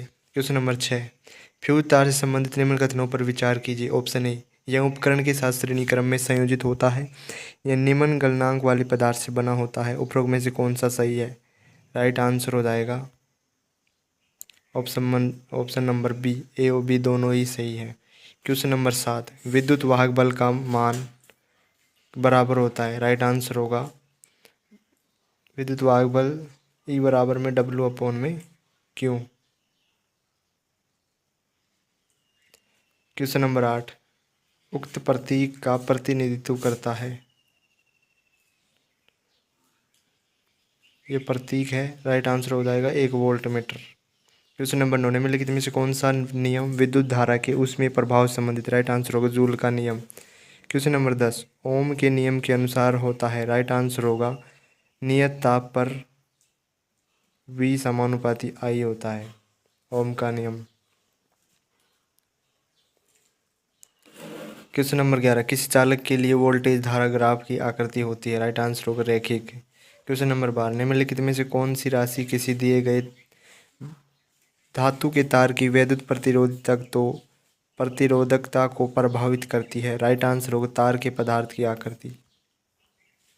क्वेश्चन नंबर 13, किसी चालक का प्रतिरोध खाली स्थान के अनुक्रमानुपाती होता है। राइट आंसर होगा चालक की लंबाई के। क्वेश्चन नंबर 14, समांतर क्रम संयोजन में संयोजित प्रतिरोधों के परिणामी प्रतिरोध का सूत्र निम्न में से कौन सा है। राइट आंसर हो जाएगा 1/r बराबर 1/r1 plus 1/r2 plus 1/r3। Question number 15, यदि तार की लंबाई दोगुनी कर दी जाए और तार के अनुप्रस्थ काट का क्षेत्रफल आधा कर दिया जाए तो पदार्थ की प्रतिरोधकता पर क्या प्रभाव पड़ेगा। राइट आंसर होगा अपरिवर्तित रहेगी। क्वेश्चन नंबर 16, खालिस्तान की ऐसा इकाई ओम है। राइट आंसर होगा प्रतिरोध की ऐसा इकाई ओम है। क्वेश्चन नंबर 17, प्रतिरोधकता के व्युत्क्रम को कहते हैं। राइट आंसर होगा चालकता। क्वेश्चन नंबर 18, ऊष्मा के जूल नियम के अनुसार सर्किट में उत्पन्न ऊष्मा कुछ कारकों पर निर्भर होती है। इसमें निम्न में से किसे आरोपित किया जा सकता है। राइट आंसर हो जाएगा ऑप्शन नंबर बी, धारा, चालक का प्रतिरोध और इसमें धारा के प्रवाहित होने की समय अवधि। क्वेश्चन नंबर 19, विद्युत शक्ति का सही सूत्र क्या है। राइट आंसर होगा P बराबर V.I। क्वेश्चन नंबर 20, किसी विद्युत परिपथ में उत्पन्न ऊष्मा की समानुपाती होती है। राइट आंसर होगा धारा के स्क्वायर की ऊष्मा समानुपाती होती है। क्वेश्चन नंबर 21, एच, आई और टी के बीच संबंध क्या है। राइट आंसर होगा H बराबर I² RT। क्वेश्चन नंबर 22, विद्युत ऊर्जा की वाणिज्यिक इकाई। राइट आंसर होगा किलोवाट घंटा। क्वेश्चन नंबर 23, किसी चालक पर 9.6 × 10⁻26 कूलाम आवेश है तो इसमें इलेक्ट्रॉन चालक से हटाए गए हैं कितने इलेक्ट्रॉन। राइट आंसर हो जाएगा 6 × 10⁻45। इसको सोल्व कैसे करेंगे, अपने को क्यू दिया हुआ है 9.6 × 10⁻26 कूलाम। इलेक्ट्रॉन का चार्ज होता है 1.6 × 10⁻−19 कूलाम। क्यू बराबर में एन ई, ये फॉर्मूला है। एंड नंबर ऑफ इलेक्ट्रॉन की संख्या निकालनी है तो एन बराबर Q/E। क्यू आवेश दिया गया है और ई इलेक्ट्रॉन का आवेश है। कैलकुलेशन करने पर एन बराबर 6 × 10⁻45 आ जाएगा। क्वेश्चन नंबर 24, 5A की धारा 10 मिनट के लिए एक फिलामेंट द्वारा ली जाती है। सर्किट के माध्यम से प्रवाहित धारा आवेश की मात्रा ज्ञात करें। राइट आंसर हो जाएगा 3000 कूलाम। इसको सोल्व कैसे करना है, आई बराबर अपने को दे रखी 5 एम्पियर, टाइम दे रखा है 10 मिनट का, 10 × 60 बराबर हो जाएगा 600 सेकेंड। सेकेंड बदल लिया धारा एम्पियर में। क्यू बराबर में IT 5 × 600 यानी 3000 कूलाम हो जाएगा आवेश। क्वेश्चन नंबर 25, एक सर्किट के माध्यम से प्रवाहित होने वाले विद्युत आवेश की मात्रा 300 कूलाम होती है। जब 0.5 एम्पियर का प्रवाह विद्युत बल्ब के फिलामेंट द्वारा प्रवाहित होता है तो समय ज्ञात करें। दिया गया है क्यू 300 कूलाम, आई 0.5 एम्पियर और क्यू बराबर में IT फॉर्मूले से टी का मान निकाल लेंगे। क्वेश्चन नंबर 26, 15 वोल्ट के विभवांतर वाले दो बिंदुओं के बीच 5 कूलाम के आवेश को प्रवाहित करने में किया गया काम कितना होता है। राइट आंसर होगा 75 जूल। दिया गया है V बराबर में 15, विभवांतर 15 वोल्ट दिया गया है और आवेश दिया गया है 5 कूलाम। W बराबर होता है QV, तो 15 × 5 बराबर 75। क्वेश्चन नंबर 27, 14 वोल्ट के विभवांतर वाले दो बिंदुओं के बीच 5 कूलाम के आवेश को स्थानांतरित करने में किया गया कार्य कितना होता है।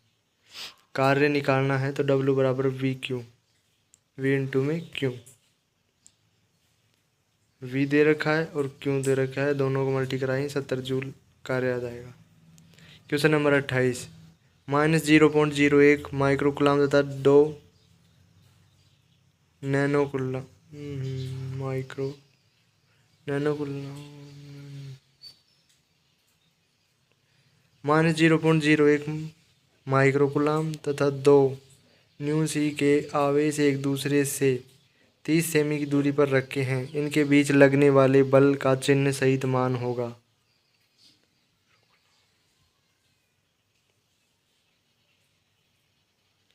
Q1 हो जाएगा -0.1 × 10⁻³ कूलाम, Q2 2 × 10⁻6 कूलाम, R हो जाएगा 0.3 मीटर, F बराबर हो जाएगा 1/4πε0 Q1 Q2 अपॉन में R²।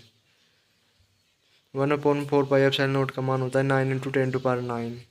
Q1 का मान हो जाएगा 2 × 10⁻⁶। Q2 का मान है -0.01 × 10⁻³ अपॉन R का मान है 0.3 का होल स्क्वायर या R स्क्वायर। F बराबर हो जाएगा -2 न्यूटन। क्वेश्चन नंबर 29, -10 माइक्रोकुलाम तथा +10 माइक्रोकुलाम आवेश वाले दो बिंदु आवेश एक दूसरे से 5 मीटर की दूरी पर स्थित है। दोनों आवेश के मध्य कार्य करने वाला बल होगा। राइट आंसर हो जाएगा। इसमें भी F बराबर 1/4πε0 Q1 Q2 अपॉन में R स्क्वायर। F का मान निकालना है। Q1 Q2 दे रखा है, R दे रखा है और 1/4πε0 का मान होता है 9 × 10⁻9। ये मान रखेंगे, सोल्व करेंगे, 3.7 × 10⁻² न्यूटन आ जाएगा। क्वेश्चन नंबर 30, 100 ओम प्रतिरोध वाले चालक से 2 एम्पीयर की प्रत्यावर्ती धारा का प्रवाह होने पर चालक का विभवांतर कितना होगा। चालक का विभवांतर पूछ रहा, V बराबर IR होता है। R दे रखा है 100 ओम, I धारा 2 एम्पियर और वोल्टेज निकालना है। V बराबर IR से 200 वोल्ट आ जाएगा।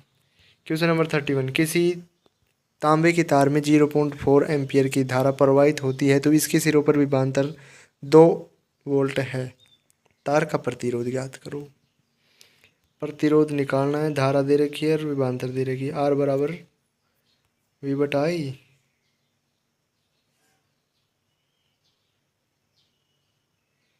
R बराबर V/I से निकाल देंगे। धारा दे रखी है, विभवांतर दे रखा है, V बराबर IR होता है तो R बराबर हो जाएगा V/I, यानी कि 5 ओम इसका आंसर आ जाएगा।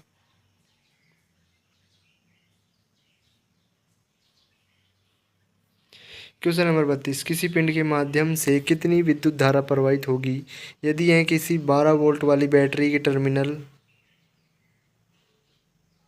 100,000 यानी 1,00,000 ओम प्रतिरोध पर छूती है। V बराबर IR से, V दे रखा है 12 वोल्ट, R दे रखा है तो I का मान निकाल लेंगे 1.2 × 10⁻⁴ एम्पियर। क्वेश्चन नंबर 33, तांबे की एक तार की त्रिज्या 0.5 mm और लंबाई 100 m है। यदि पदार्थ की प्रतिरोधकता 2.5 × 10⁻⁸ ओम × मीटर हो तो तार का प्रतिरोध होगा। प्रतिरोधकता दे रखी है, त्रिज्या दे रखी है, लंबाई दे रखी है और प्रतिरोध पूछ रहा है तो प्रतिरोध हो जाएगा क्या, R बराबर में ρL/A से निकालेंगे। उससे पहले A का मान निकालेंगे। R दे रखा 0.5 ओम, R में ओम कहाँ से आ गया, 0.5 mm हो गया। लंबाई 100 मीटर, प्रतिरोधकता 2.5 × 10⁻⁸ ओम × मीटर दे रखी है। प्रतिरोध निकालना है, इसके लिए एरिया निकालेंगे सबसे पहले। πr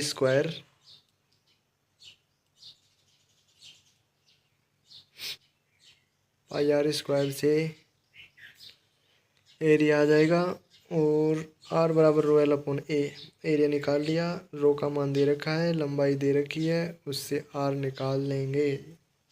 2.5 × 10⁻⁸ क्या है, रो है, गुणा 100 गुणा 10⁻6/π गुणा 0.25, ये आ जाएगा A का मान। R बराबर 10/π। क्वेश्चन नंबर 34, तार B की लंबाई, त्रिज्या तथा प्रतिरोध सभी तार A की राशियों से 2 गुने हैं। तार A तथा B के विशिष्ट प्रतिरोध का अनुपात होगा।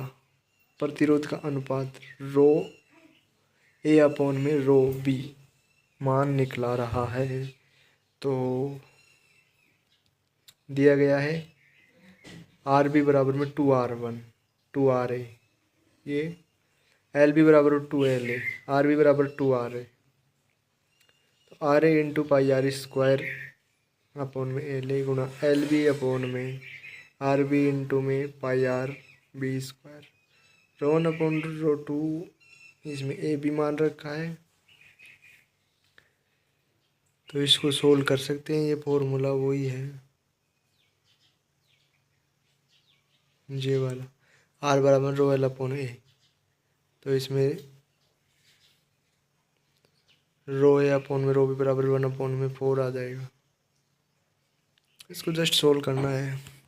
क्वेश्चन नंबर 35, श्रृंखला में जुड़ी 3 20 ओम कॉइल्स का कुल प्रतिरोध कितना होगा? राइट आंसर हो जाएगा, श्रेणी क्रम में जुड़ रही है तो आर जुड़ जाएगा सीधा ही 20 20 20 60। क्वेश्चन नंबर 36, 3 प्रतिरोधक 5 ओम 6 ओम 4 ओम एक श्रेणी क्रम में जुड़ रहे हैं, प्रतिरोध निकालना है कुल। श्रेणी क्रम में फिर जुड़ जाएगी तो ये भी 5 + 6 + 4 15 ओम। क्वेश्चन नंबर 37, 6 ओम 9 ओम 6 ओम के प्रतिरोध समांतर क्रम में जुड़े हैं तो 1/R1 + 1/R2 + 1/R3 करके इनको उल्टा कर देंगे जस्ट, तो इसका मान आ जाएगा 2.25 ओम। देख सकते हो आप इस तरीके से। क्वेश्चन नंबर 38, निम्नलिखित चित्र में प्रदर्शित बिंदु ए और बी के मध्य तुल्य प्रतिरोध ज्ञात कीजिए। तुल्य प्रतिरोध ज्ञात करना है तो इसके नीचे सॉल्यूशन दे रखा है। ए और बी के मध्य तुल्य प्रतिरोध निकालना है तो पहला तो समांतर जोड़ेंगे इनको, ए और बी के बीच में निकालना है 3 और 3, ये हो जाएगा 2/3 यानी 3/2 इन दोनों का। अब बचा वो 3 ओम, 3/2 ओम और 3 ओम किस में हो जाएंगे? श्रेणी क्रम में ही। फिर इनको जोड़ करके 9/2 मान आएगा 4.5 इसका ओम, इसका ए और बी के बीच में प्रतिरोध आ जाएंगे। क्वेश्चन नंबर 39, दो प्रतिरोध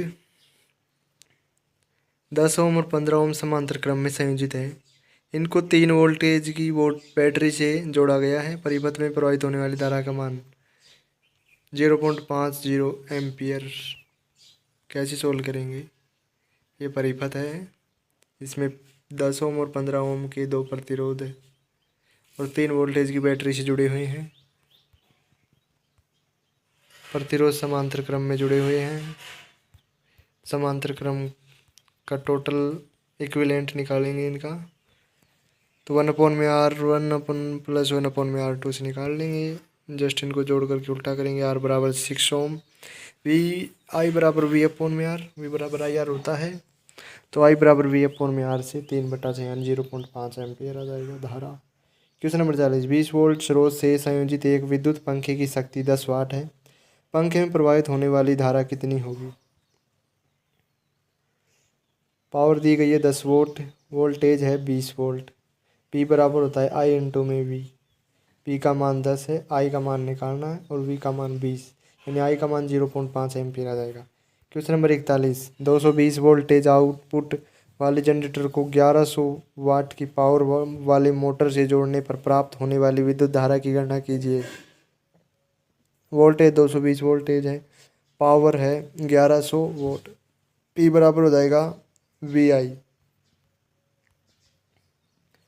P का मान 1100 वोट, V का मान 220 × में I का मान हो जाएगा 5 एम्पियर। क्वेश्चन नंबर 42, एक विद्युत परिपथ तप्त किए जाने पर 540 वाट प्रति मिनट की दर से ऊर्जा की खपत करता है। यदि परिपथ के टर्मिनलों पर वोल्टेज 270 वोल्ट हो तो परिपथ का प्रतिरोध कितना होगा? दिया गया है V बराबर 270 वोल्ट, P बराबर 540 वोट, वो वोल्ट है, ये वाट है। R निकालना है तो P बराबर V² होता है, यहाँ से R का मान निकालेंगे, R बराबर हो जाएगा 135 ओम। क्वेश्चन नंबर 43, यदि 4 ओम के एक प्रतिरोध को 12 वोल्ट की बैटरी से जोड़ा जाता है तो उसकी द्वारा उपयुक्त शक्ति ज्ञात कीजिए। शक्ति P का मान निकालना, P बराबर V² होता है, V और R का मान दे रखा है, फॉर्मूला में रखेंगे और P बराबर आ जाएगा 36 वाट। क्वेश्चन नंबर 44, PVR और I के बीच में संबंध क्या है? P बराबर I² होता है।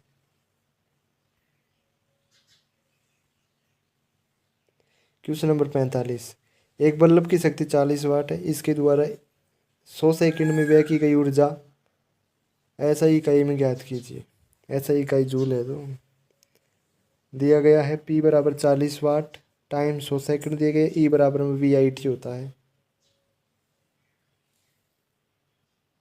ई बराबर में वी आई टी और ई बटा में टी बराबर हो जाएगा पी, यानी पी बराबर में वी आई।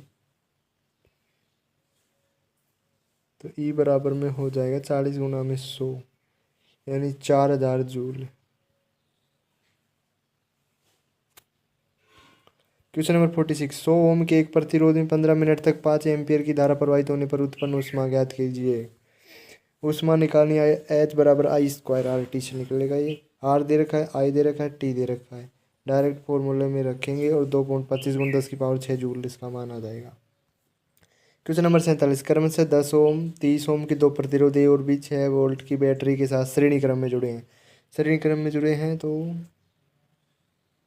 1 सेकंड प्रतिरोधों में 6 होने वाली कुल ऊष्मा की ज्ञात करना है। R1 और R2 का मान दे रखा है, V दे रखा है 6 वोल्ट, टाइम दे रखा है 1 सेकंड और 6 ऊर्जा निकालनी है।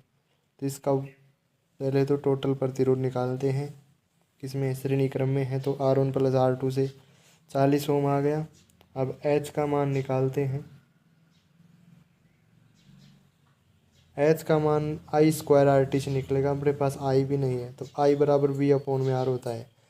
V का मान 6, R का मान 40, 6/40 आ गया। H का मान आई स्क्वायर आर टी से फॉर्मूले में रखेंगे, सारे मान आ गए। H बराबर 0.90 जूल आ जाएगा। क्वेश्चन नंबर 48, 10 ओम के उस प्रतिरोध से प्रति सेकंड प्रवाहित होने वाली धारा कितनी होगी जिसमें 360 जूल ऊष्मा नहीं ऊर्जा उत्पन्न होती है। राइट आंसर हो जाएगा 6 एम्पियर। कैसे आया, H बराबर आई स्क्वायर आर टी से। I का मान निकालना है, H का मान दे रखा है इस बार। क्वेश्चन नंबर 49, 1000 वाट की रेटिंग वाले एक इलेक्ट्रिक हीटर को प्रतिदिन 5 घंटे के लिए उपयोग किया जाता है। 600 है या 6 रुपये प्रति लागत के आधार पर सितंबर माह के लिए उस उपकरण को चलाने की कुल लागत बताओ। अब सितंबर में दिन कितने होते हैं, यूनिट की संख्या निकालनी है। तो वाट इंटू में घंटे इंटू में दिन बटा 1000। वाट हो गया 1000 वाट, घंटे हो गए 5 घंटे चला रहा है, और सितंबर माह में दिन होते हैं 30 बटा में 1000। ये आ जाएगी एक यूनिट की संख्या। यूनिट कितनी होगी, 150 यूनिट खर्च कर रहा है वो। कुल लागत कितनी हो जाएगी, 150 गुना प्रति यूनिट की मूल्य है 6, 150 गुना में 6, 900 रुपये उसका बिल हो जाएगा। क्वेश्चन नंबर 50, प्रतिदिन 10 घंटे के लिए 200 वाट का एक इलेक्ट्रिक बल्ब उपयोग किया जाता है। बल्ब द्वारा एक दिन में कितनी यूनिट ऊर्जा प्रयुक्त की जाएगी। यूनिट ही पूछ रहा है इसमें, तो यूनिट बराबर वाट इंटू में घंटे इंटू में दिन बटा में 1000 होता है। तो वाट है 200 वाट का बल्ब, घंटे 10 घंटे यूज ले रहे हैं और दिन कितना है, एक दिन के लिए यूज कर रहे हैं, बटा में 1000 बराबर हो जाएगा 2 यूनिट। राइट आंसर हो जाएगा 2 unit. Thanks for watching, like the video, subscribe the channel. VIP India education को सब्सक्राइब कर लीजिए। अब कंटिन्यू सारे वीडियोज कंटिन्यू होंगे। Thank you. यह विगत वर्षों में पूछे गए महत्वपूर्ण परीक्षा उपयोगी प्रश्न। क्वेश्चन नंबर फर्स्ट है, निम्नलिखित में से कौन सा उपकरण विद्युत धारा के चुंबकीय प्रभाव का उपयोग नहीं करता है। राइट आंसर हो जाएगा चुंबकीय दिक्सूचक। ALP में आया हुआ है क्वेश्चन 2024 का। क्वेश्चन नंबर 2, निम्नलिखित में से कौन सा उपकरण चुंबकीय क्षेत्र में विद्युत धारावाही चालक की गति का उपयोग नहीं करता है। राइट आंसर हो जाएगा विद्युत हीटर। क्वेश्चन नंबर 3, निम्नलिखित में से कौन से कथन सही है। कथन है, विद्युत चुंबक एक उपकरण है जिसका उपयोग चुंबकीय क्षेत्र को विद्युत ऊर्जा में परिवर्तित करने के लिए किया जाता है। कथन सेकंड है, विद्युत चुंबक एक उपकरण है जिसका उपयोग यांत्रिक ऊर्जा को चुंबकीय ऊर्जा में परिवर्तित करने के लिए किया जाता है। इसका राइट आंसर हो जाएगा न तो कथन 1 सही है और न ही कथन 2 सही है। क्वेश्चन नंबर 4, फ्लेमिंग के वामहस्त नियम, फ्लेमिंग का लेफ्ट हैंड रूल में मध्य में अंगुली किस भौतिक राशि को दर्शाती है। तो राइट आंसर हो जाएगा चालक की गति की दिशा।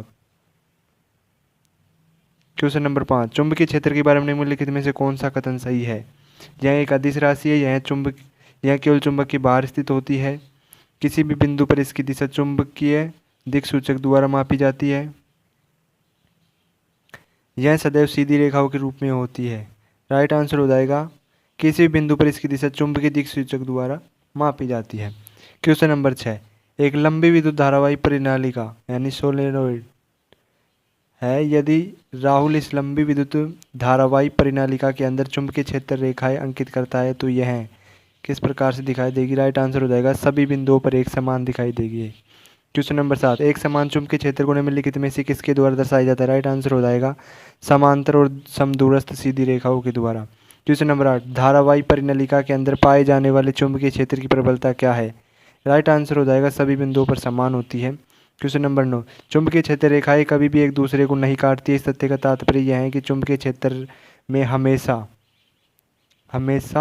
क्षेत्र के किसी भी बिंदु पर एक अद्वितीय मान होता है, एक ही मान एग्जिस्टेंस करता है। क्वेश्चन नंबर 10, चुंबक के उत्तरी ध्रुव पर चुंबकीय क्षेत्र रेखाएं होती है। इसका राइट आंसर हो जाएगा ध्रुव से निकलने वाली रेखाएं, ध्रुव से निकलती है। क्वेश्चन नंबर 11, छड़ चुंबक के भीतर चुंबकीय क्षेत्र रेखाओं की दिशा होती है। राइट आंसर होगा दक्षिण ध्रुव से उत्तरी ध्रुव की ओर। क्वेश्चन नंबर 12, चुंबकीय बल रेखाओं के किसी बिंदु पर आरेखित खालिस्तान से चुंबकीय क्षेत्र की दिशा ज्ञात की जा सकती है। राइट आंसर होगा स्पर्शज्या से। क्वेश्चन नंबर 13, किसी चुंबक का वह भाग जहां से चुंबकीय क्षेत्र रेखाएं निकलती है कहलाता है। राइट आंसर हो जाएगा उत्तरी ध्रुव से चुंबकीय रेखाएं निकलती है। क्वेश्चन नंबर 14, जब चुंबकीय क्षेत्र के भाग में चुंबकीय बल रेखाएं अधिक सघन होती है तो निम्नलिखित में से किसकी उपस्थिति इंगित होती है? राइट आंसर हो जाएगा प्रबल चुंबकीय क्षेत्र की। क्वेश्चन नंबर 15, निम्नलिखित विवरण से चुंबकीय रेखाओं के सही गुणधर्मों की पहचान कीजिए। सही गुणधर्म ए है चुंबकीय क्षेत्र रेखाएं बंद पास होती है, बी है चुंबकीय क्षेत्र रेखाएं चुंबक के बाहर से उत्तरी ध्रुव से इसके दक्षिण ध्रुव की ओर होती है, सी है चुंबकीय क्षेत्र रेखाएं परस्पर प्रतिच्छेदित करती है, डी है यदि चुंबकीय क्षेत्र रेखाएं सघन हो तो उस क्षेत्र में चुंबकीय क्षेत्र की प्रबलता उच्च होगी। इसका राइट आंसर हो जाएगा ऑप्शन नंबर ए, यानी कि ए, बी और डी सही है, सी ऑप्शन गलत है। क्वेश्चन नंबर 16, स्थिर धारा वाली प्रणालिका का उपयोग किस में किया जाता है? राइट आंसर हो जाएगा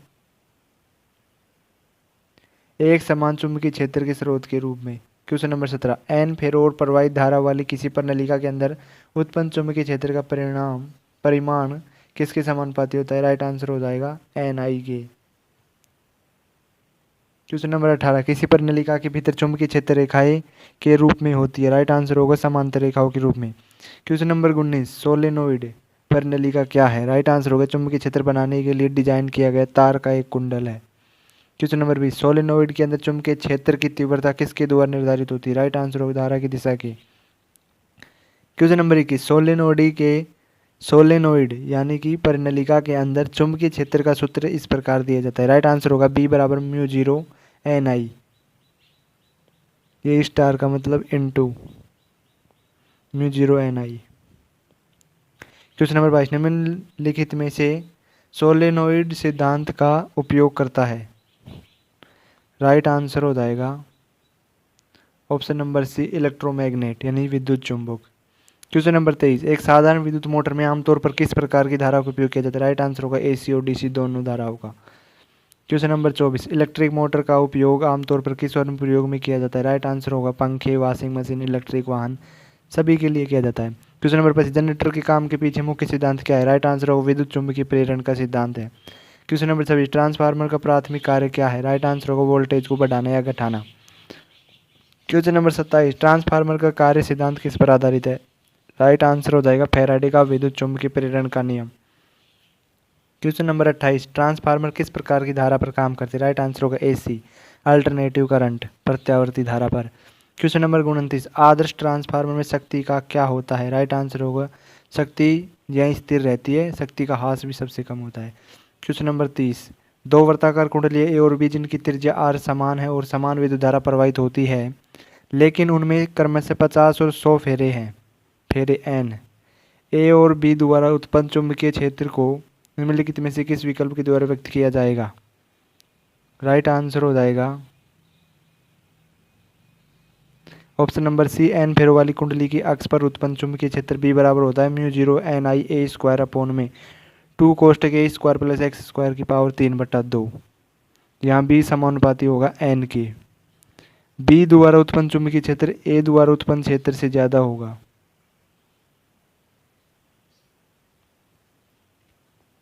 इसका राइट आंसर होगा बी द्वारा उत्पन्न चुंबकीय क्षेत्र ए द्वारा उत्पन्न क्षेत्र से ज्यादा होगा। Question number 31। एक सीधे तार में 3A की धारा 3 एम्पियर की धारा प्रवाहित हो रही है, तो तार से 10 सेंटीमीटर दूर स्थित बिंदु पर चुंबकीय क्षेत्र का परिमाण की गणना कीजिए। दिया गया है ए बराबर में 10 सेंटीमीटर। 10 सेंटीमीटर यानी 1 में 10 मीटर हो जाएगा। आई 3 एम्पियर है। म्यू जीरो बराबर होता है 4 पाई इंटू में 10⁻⁻⁷ म्यू जीरो का मान है ये। और बी बराबर हो जाएगा म्यू जीरो आई अपॉन में 2 पाई ए। सूत्र में मान रखेंगे। बी बराबर आ जाएगा 6 × 10⁻⁻6 T Tesla. Question number 32। 12 ampere की धारा प्रवाहित करने वाले सीधे तार से कितनी दूरी पर चुंबकीय क्षेत्र 3 × 10⁻5 वेबर पर मीटर स्क्वायर के बराबर होगा। दिया गया है बी चुंबकीय क्षेत्र 3 × 10⁻5 म्यू जीरो का मान 4 पाई इंटू 10⁻⁷ होता है। आई दे रखा है 12 एम्पियर। बी बराबर हो जाएगा mu zero dot I upon में 2 पाई ए। तो इस यहाँ से ए का मान आ जाएगा 8 × 10⁻2 मीटर। Question number 33। वैद्युत फ्लक्स सूत्र फाई बराबर 3t² + 4t + 2 के अनुसार समय t के साथ परिवर्तित होता है, तो t बराबर 2 सेकंड पर प्रति प्रेरित विद्युत वाहक बल का मान ज्ञात करो। फाई 3t² + 4t + 2 है और t का मान 2s है या 25।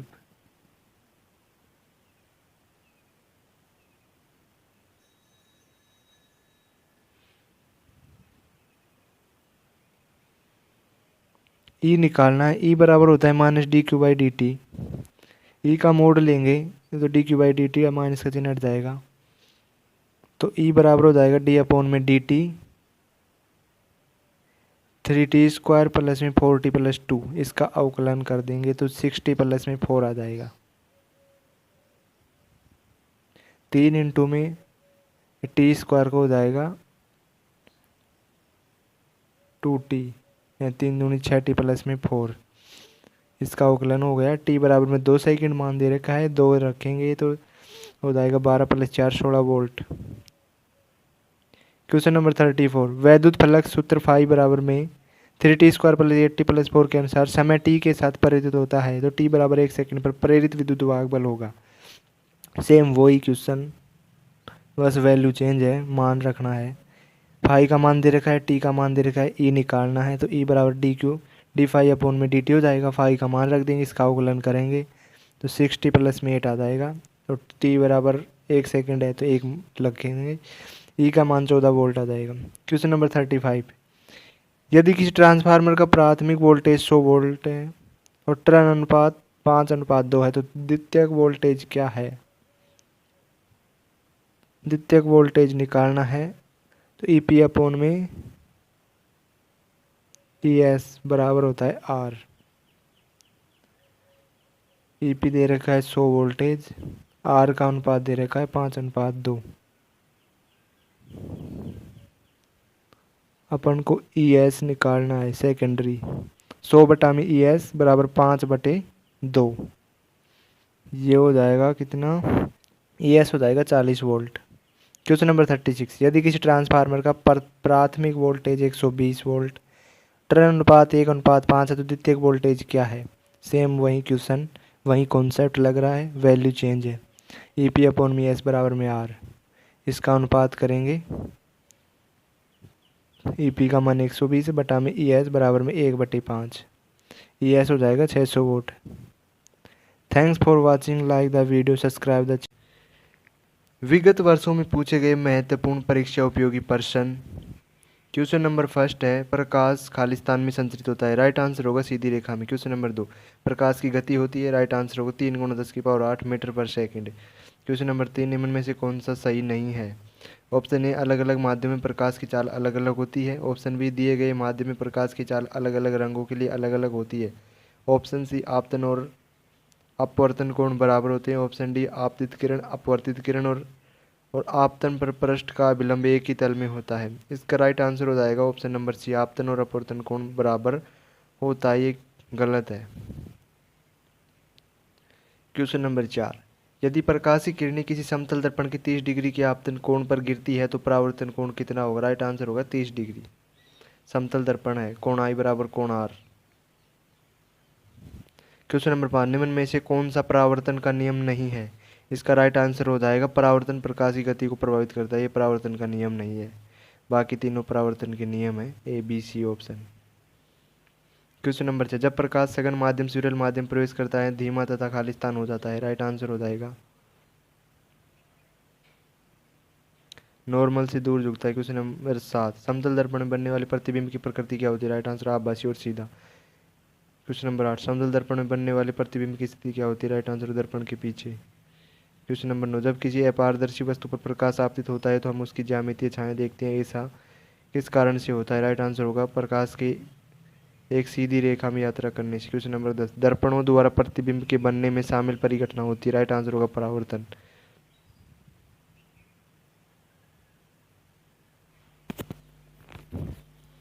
क्वेश्चन नंबर 11, गोलीय दर्पण द्वारा उत्पन्न आवर्धन खालिस्तान के बराबर होता है। राइट आंसर होगा प्रतिबिंब की ऊंचाई बटा वस्तु की ऊंचाई। क्वेश्चन नंबर 12, अवतल दर्पण का वक्रता केंद्र कहाँ स्थित होता है? राइट आंसर होगा दर्पण के सामने। क्वेश्चन नंबर 13, एक वस्तु को अवतल दर्पण की फोकस और ध्रुव के बीच रखा जाता है, निर्मित प्रतिबिंब कैसा होगा? राइट आंसर हो जाएगा इसका आभासी, सीधा एवं बड़ा।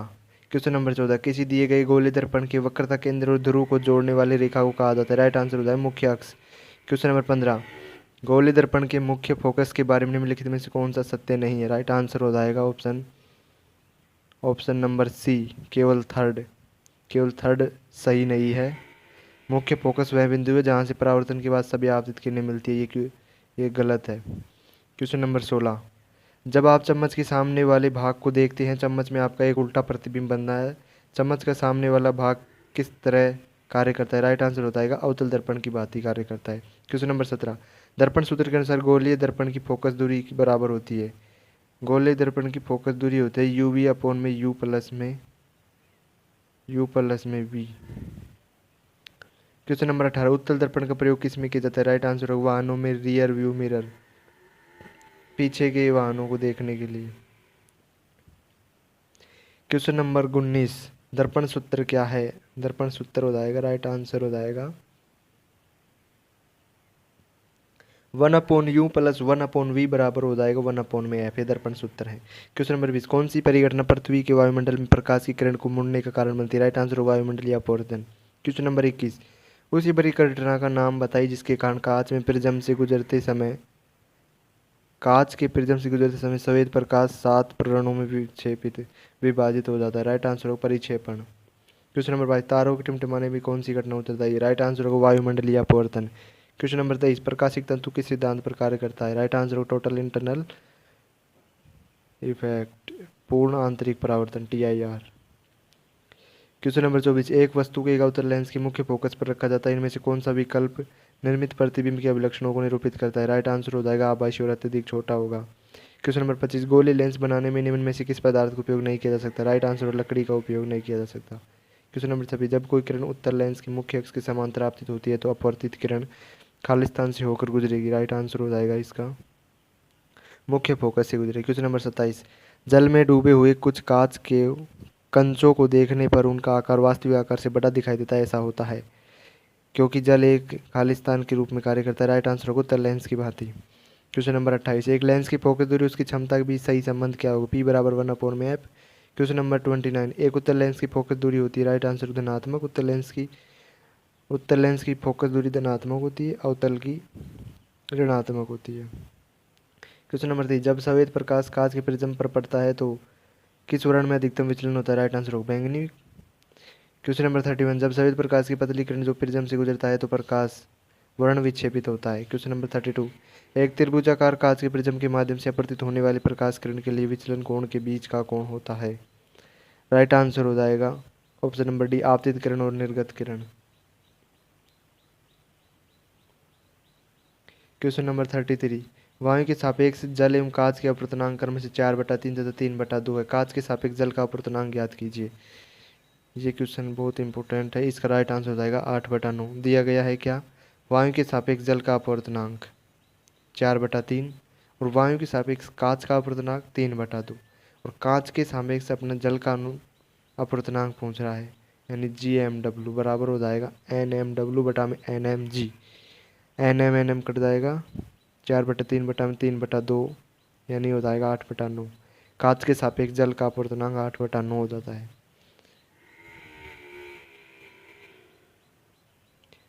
अपनों को पूछा है कांच के सापेक्ष जल का अपवर्तनांक, तो जल के अपवर्तनांक को ऊपर रखेंगे और कांच के अपवर्तनांक को नीचे रखेंगे, उससे मान आएगा। क्वेश्चन नंबर 34, जल तथा कांच के अपवर्तनांक क्रम से 1.35 तथा 1.50। यदि प्रकाश किरण कांच से जल में जा रही है तो उसका अपवर्तनांक होगा, राइट आंसर हो जाएगा 0.9।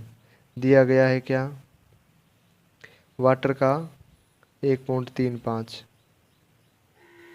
और ग्लास का 1.50। अपने को पूछ रहा है कांच से जल में, कांच से जल में तो वाटर का ऊपर आएगा 1.35 बटा में 1.50, राइट आंसर हो जाएगा 0.9। क्वेश्चन नंबर 35, जल का अपवर्तनांक 4/3 है तो प्रकाश जल में प्रकाश की गति क्या होगी। राइट आंसर हो जाएगा, जल में प्रकाश की गति होगी 2.25 × 10⁻8 मीटर पर सेकेंड। ये कैसे आया, जल का अपवर्तनांक 4/3 है, V बराबर C/m होता है। C का मान 3 × 10⁻8 मीटर पर सेकेंड होता है, बटा m अपने को दे रखा है 4/3। सोल्व करेंगे 2.25 × 10⁻8 मीटर पर सेकेंड हो जाएगा। क्वेश्चन नंबर 36, एक माध्यम जिसका अपवर्तनांक सूचकांक 1.5 है तो प्रकाश की गति, गति पूछ रहा है इसमें।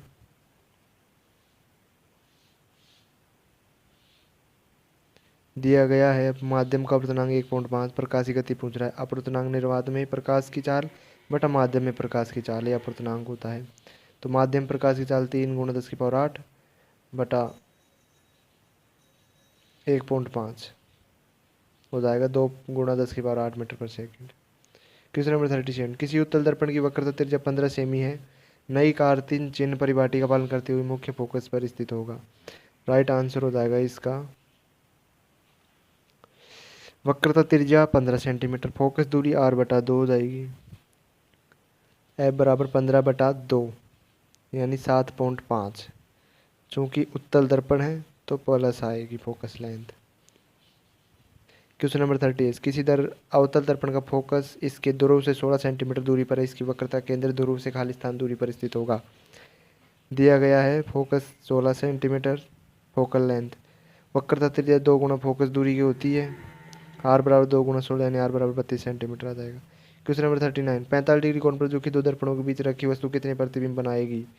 थीटा बराबर 45 डिग्री है, n बराबर होगा 360 बटा में थीटा। क्यों होगा 360 बटा में थीटा, क्योंकि n क्या है, सम।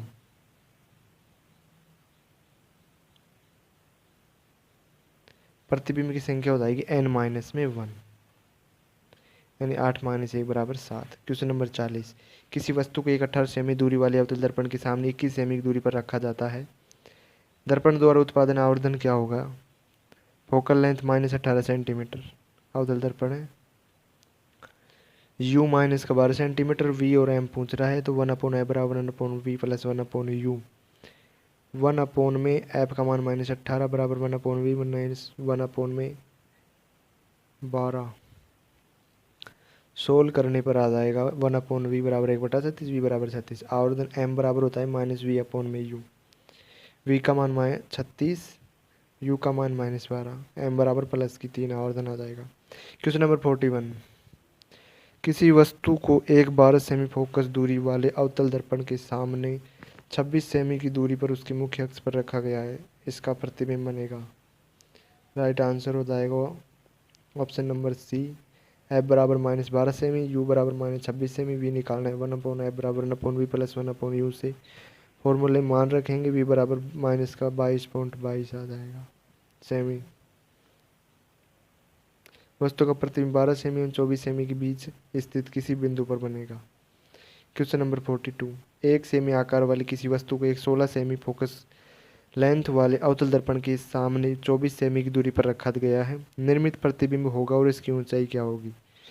दिया गया वस्तु का आकार 1 centimetre, focal length -16 centimetre, U -24 centimetre. V निकालेंगे 1/f बराबर 1/v प्लस 1/u फॉर्मूले से। वी का मान -48 हो जाएगा, वी बराबर -ve है। अतः प्रतिबिंब वास्तविक एवं उल्टा होगा। आवर्धन निकालेंगे m बराबर -v/u या I/o।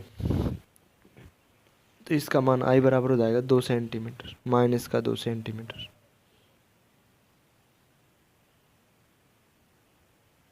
Question number 43। किसी वस्तु को 15 सेमी फोकल दूरी वाले अवतल दर्पण के सामने रखा जाता है और इसका प्रतिबिंब वस्तु की ओर 15 सेमी की दूरी पर बनता है। दर्पण से वस्तु की दूरी क्या होगी? Focal length -15 centimetre, V -45 centimetre, U निकालना है। तो 1/f बराबर 1/v प्लस 1/u फॉर्मूले से यू का मान आ जाएगा -22.5 सेंटीमीटर। Question number 44। 30 सेमी और 15 सेमी फोकल लेंथ के दो पतले लेंस एक दूसरे के संपर्क में रखे जाते हैं तो संयोजित फोकस दूरी क्या होगी? f1 बराबर 30 सेंटीमीटर, f2 15 सेंटीमीटर है। संयोजित फोकस दूरी 1/f बराबर हो जाएगी 1/f1 प्लस 1/f2। 1/30 प्लस 1/15 यानी 3/30। f बराबर हो जाएगा 10 सेंटीमीटर। Question number 45। एक लेंस की क्षमता +2 डायोप्टर है, इसकी फोकस दूरी सेमी में कितनी होगी? p बराबर +2 डायोप्टर, फोकल लेंथ पूछ रही, p बराबर 1/f होता है। तो f बराबर 1/p, 1/2 यानी 0.5 मीटर और सेमी में हो जाएगी 50 सेंटीमीटर। Question number 46। एक अभिसारी लेंस की फोकस दूरी 20 सेमी है, इसकी क्षमता क्या होगी? क्षमता लेंस की फोकस दूरी f बराबर 20 सेंटीमीटर है और p बराबर होता है 1/f और f मीटर में हो जाएगा 0.2 मीटर। तो 1/0.2 यानी कि 5 डायोप्टर। Question number 47। एक उत्तल लेंस की फोकस दूरी 10 सेमी तथा उत्तल लेंस की फोकस दूरी 20 सेमी यानी 5 सेमी की दूरी पर रखा जाता है। संयोजित लेंस की क्षमता ज्ञात करो। f1 10 सेमी, f2 -20 सेंटीमीटर आएगा और बीच की दूरी है 5 सेंटीमीटर। तो 1/f बराबर 1/f1 प्लस 1/f2 माइनस में x अपॉन में f1 f2 संयोजित है। तो 1/10 प्लस 1/-20 माइनस के 5/10 गुणा -20 ये हो जाएगा 2 माइनस में 1/20 प्लस 5/200। सोल्व करेंगे तो 15/200 यानी 3/40। f बराबर हो जाएगा 40/3 सेंटीमीटर और इसको 100 मीटर सेंटीमीटर को मीटर में बदलेंगे, 100 से गुणा करेंगे तो 2/15 मीटर आ जाएगा। अब p निकालना है तो p बराबर होता है 1/f। 1/f का मान है 2/15 तो हो जाएगा 15/2 यानी कि 7.5 डायोप्टर क्षमता हो जाएगी। Question number 48। एक अवतल लेंस से 30 सेमी की दूरी पर रखी गई वस्तु द्वारा लेंस से 10 सेमी की दूरी पर आभासी सीधा प्रतिबिंब निर्मित होता है। लेंस द्वारा उत्पन्न आवर्धन कितना होगा? आवर्धन निकालना है। v बराबर -10, u बराबर -30। आवर्धन होता है m बराबर -v/u। -10/-30 यानी 1/3 हो जाएगा।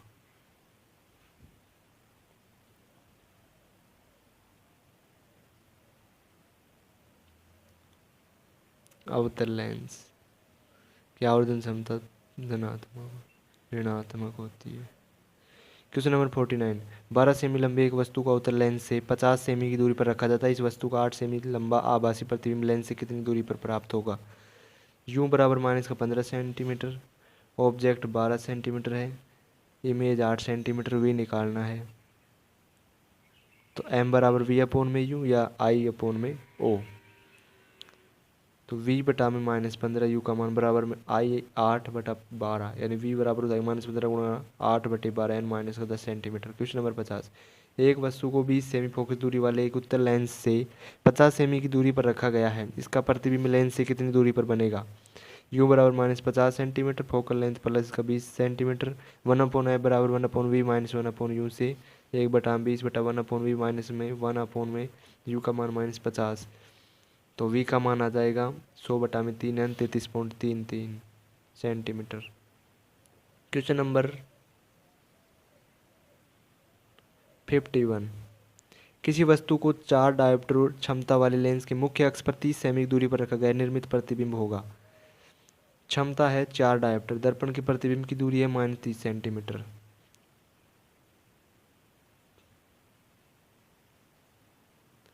पी हो जाएगा 100/में, F = 100/4 यानी कि 25 सेंटीमीटर फोकल लेंथ हो जाएगी। लेंस के सूत्र से 1/F बराबर 1/V माइनस 1/U, 1/25 बराबर 1/V प्लस 1/30, और 1/V बराबर जाएगी 1/25 माइनस 1/30, यानी 1/V बराबर जाएगी 6 माइनस 5/150, यानी कि प्लस का 150। V धनात्मक चिन्ह दर्शाता है कि प्रतिबिंब लेंस के प्रकाशित केंद्र से दाईं ओर 150 सेमी पर बनता है तथा प्रतिबिंब वास्तविक तथा उल्टा होगा। Thanks for watching, like the video, subscribe.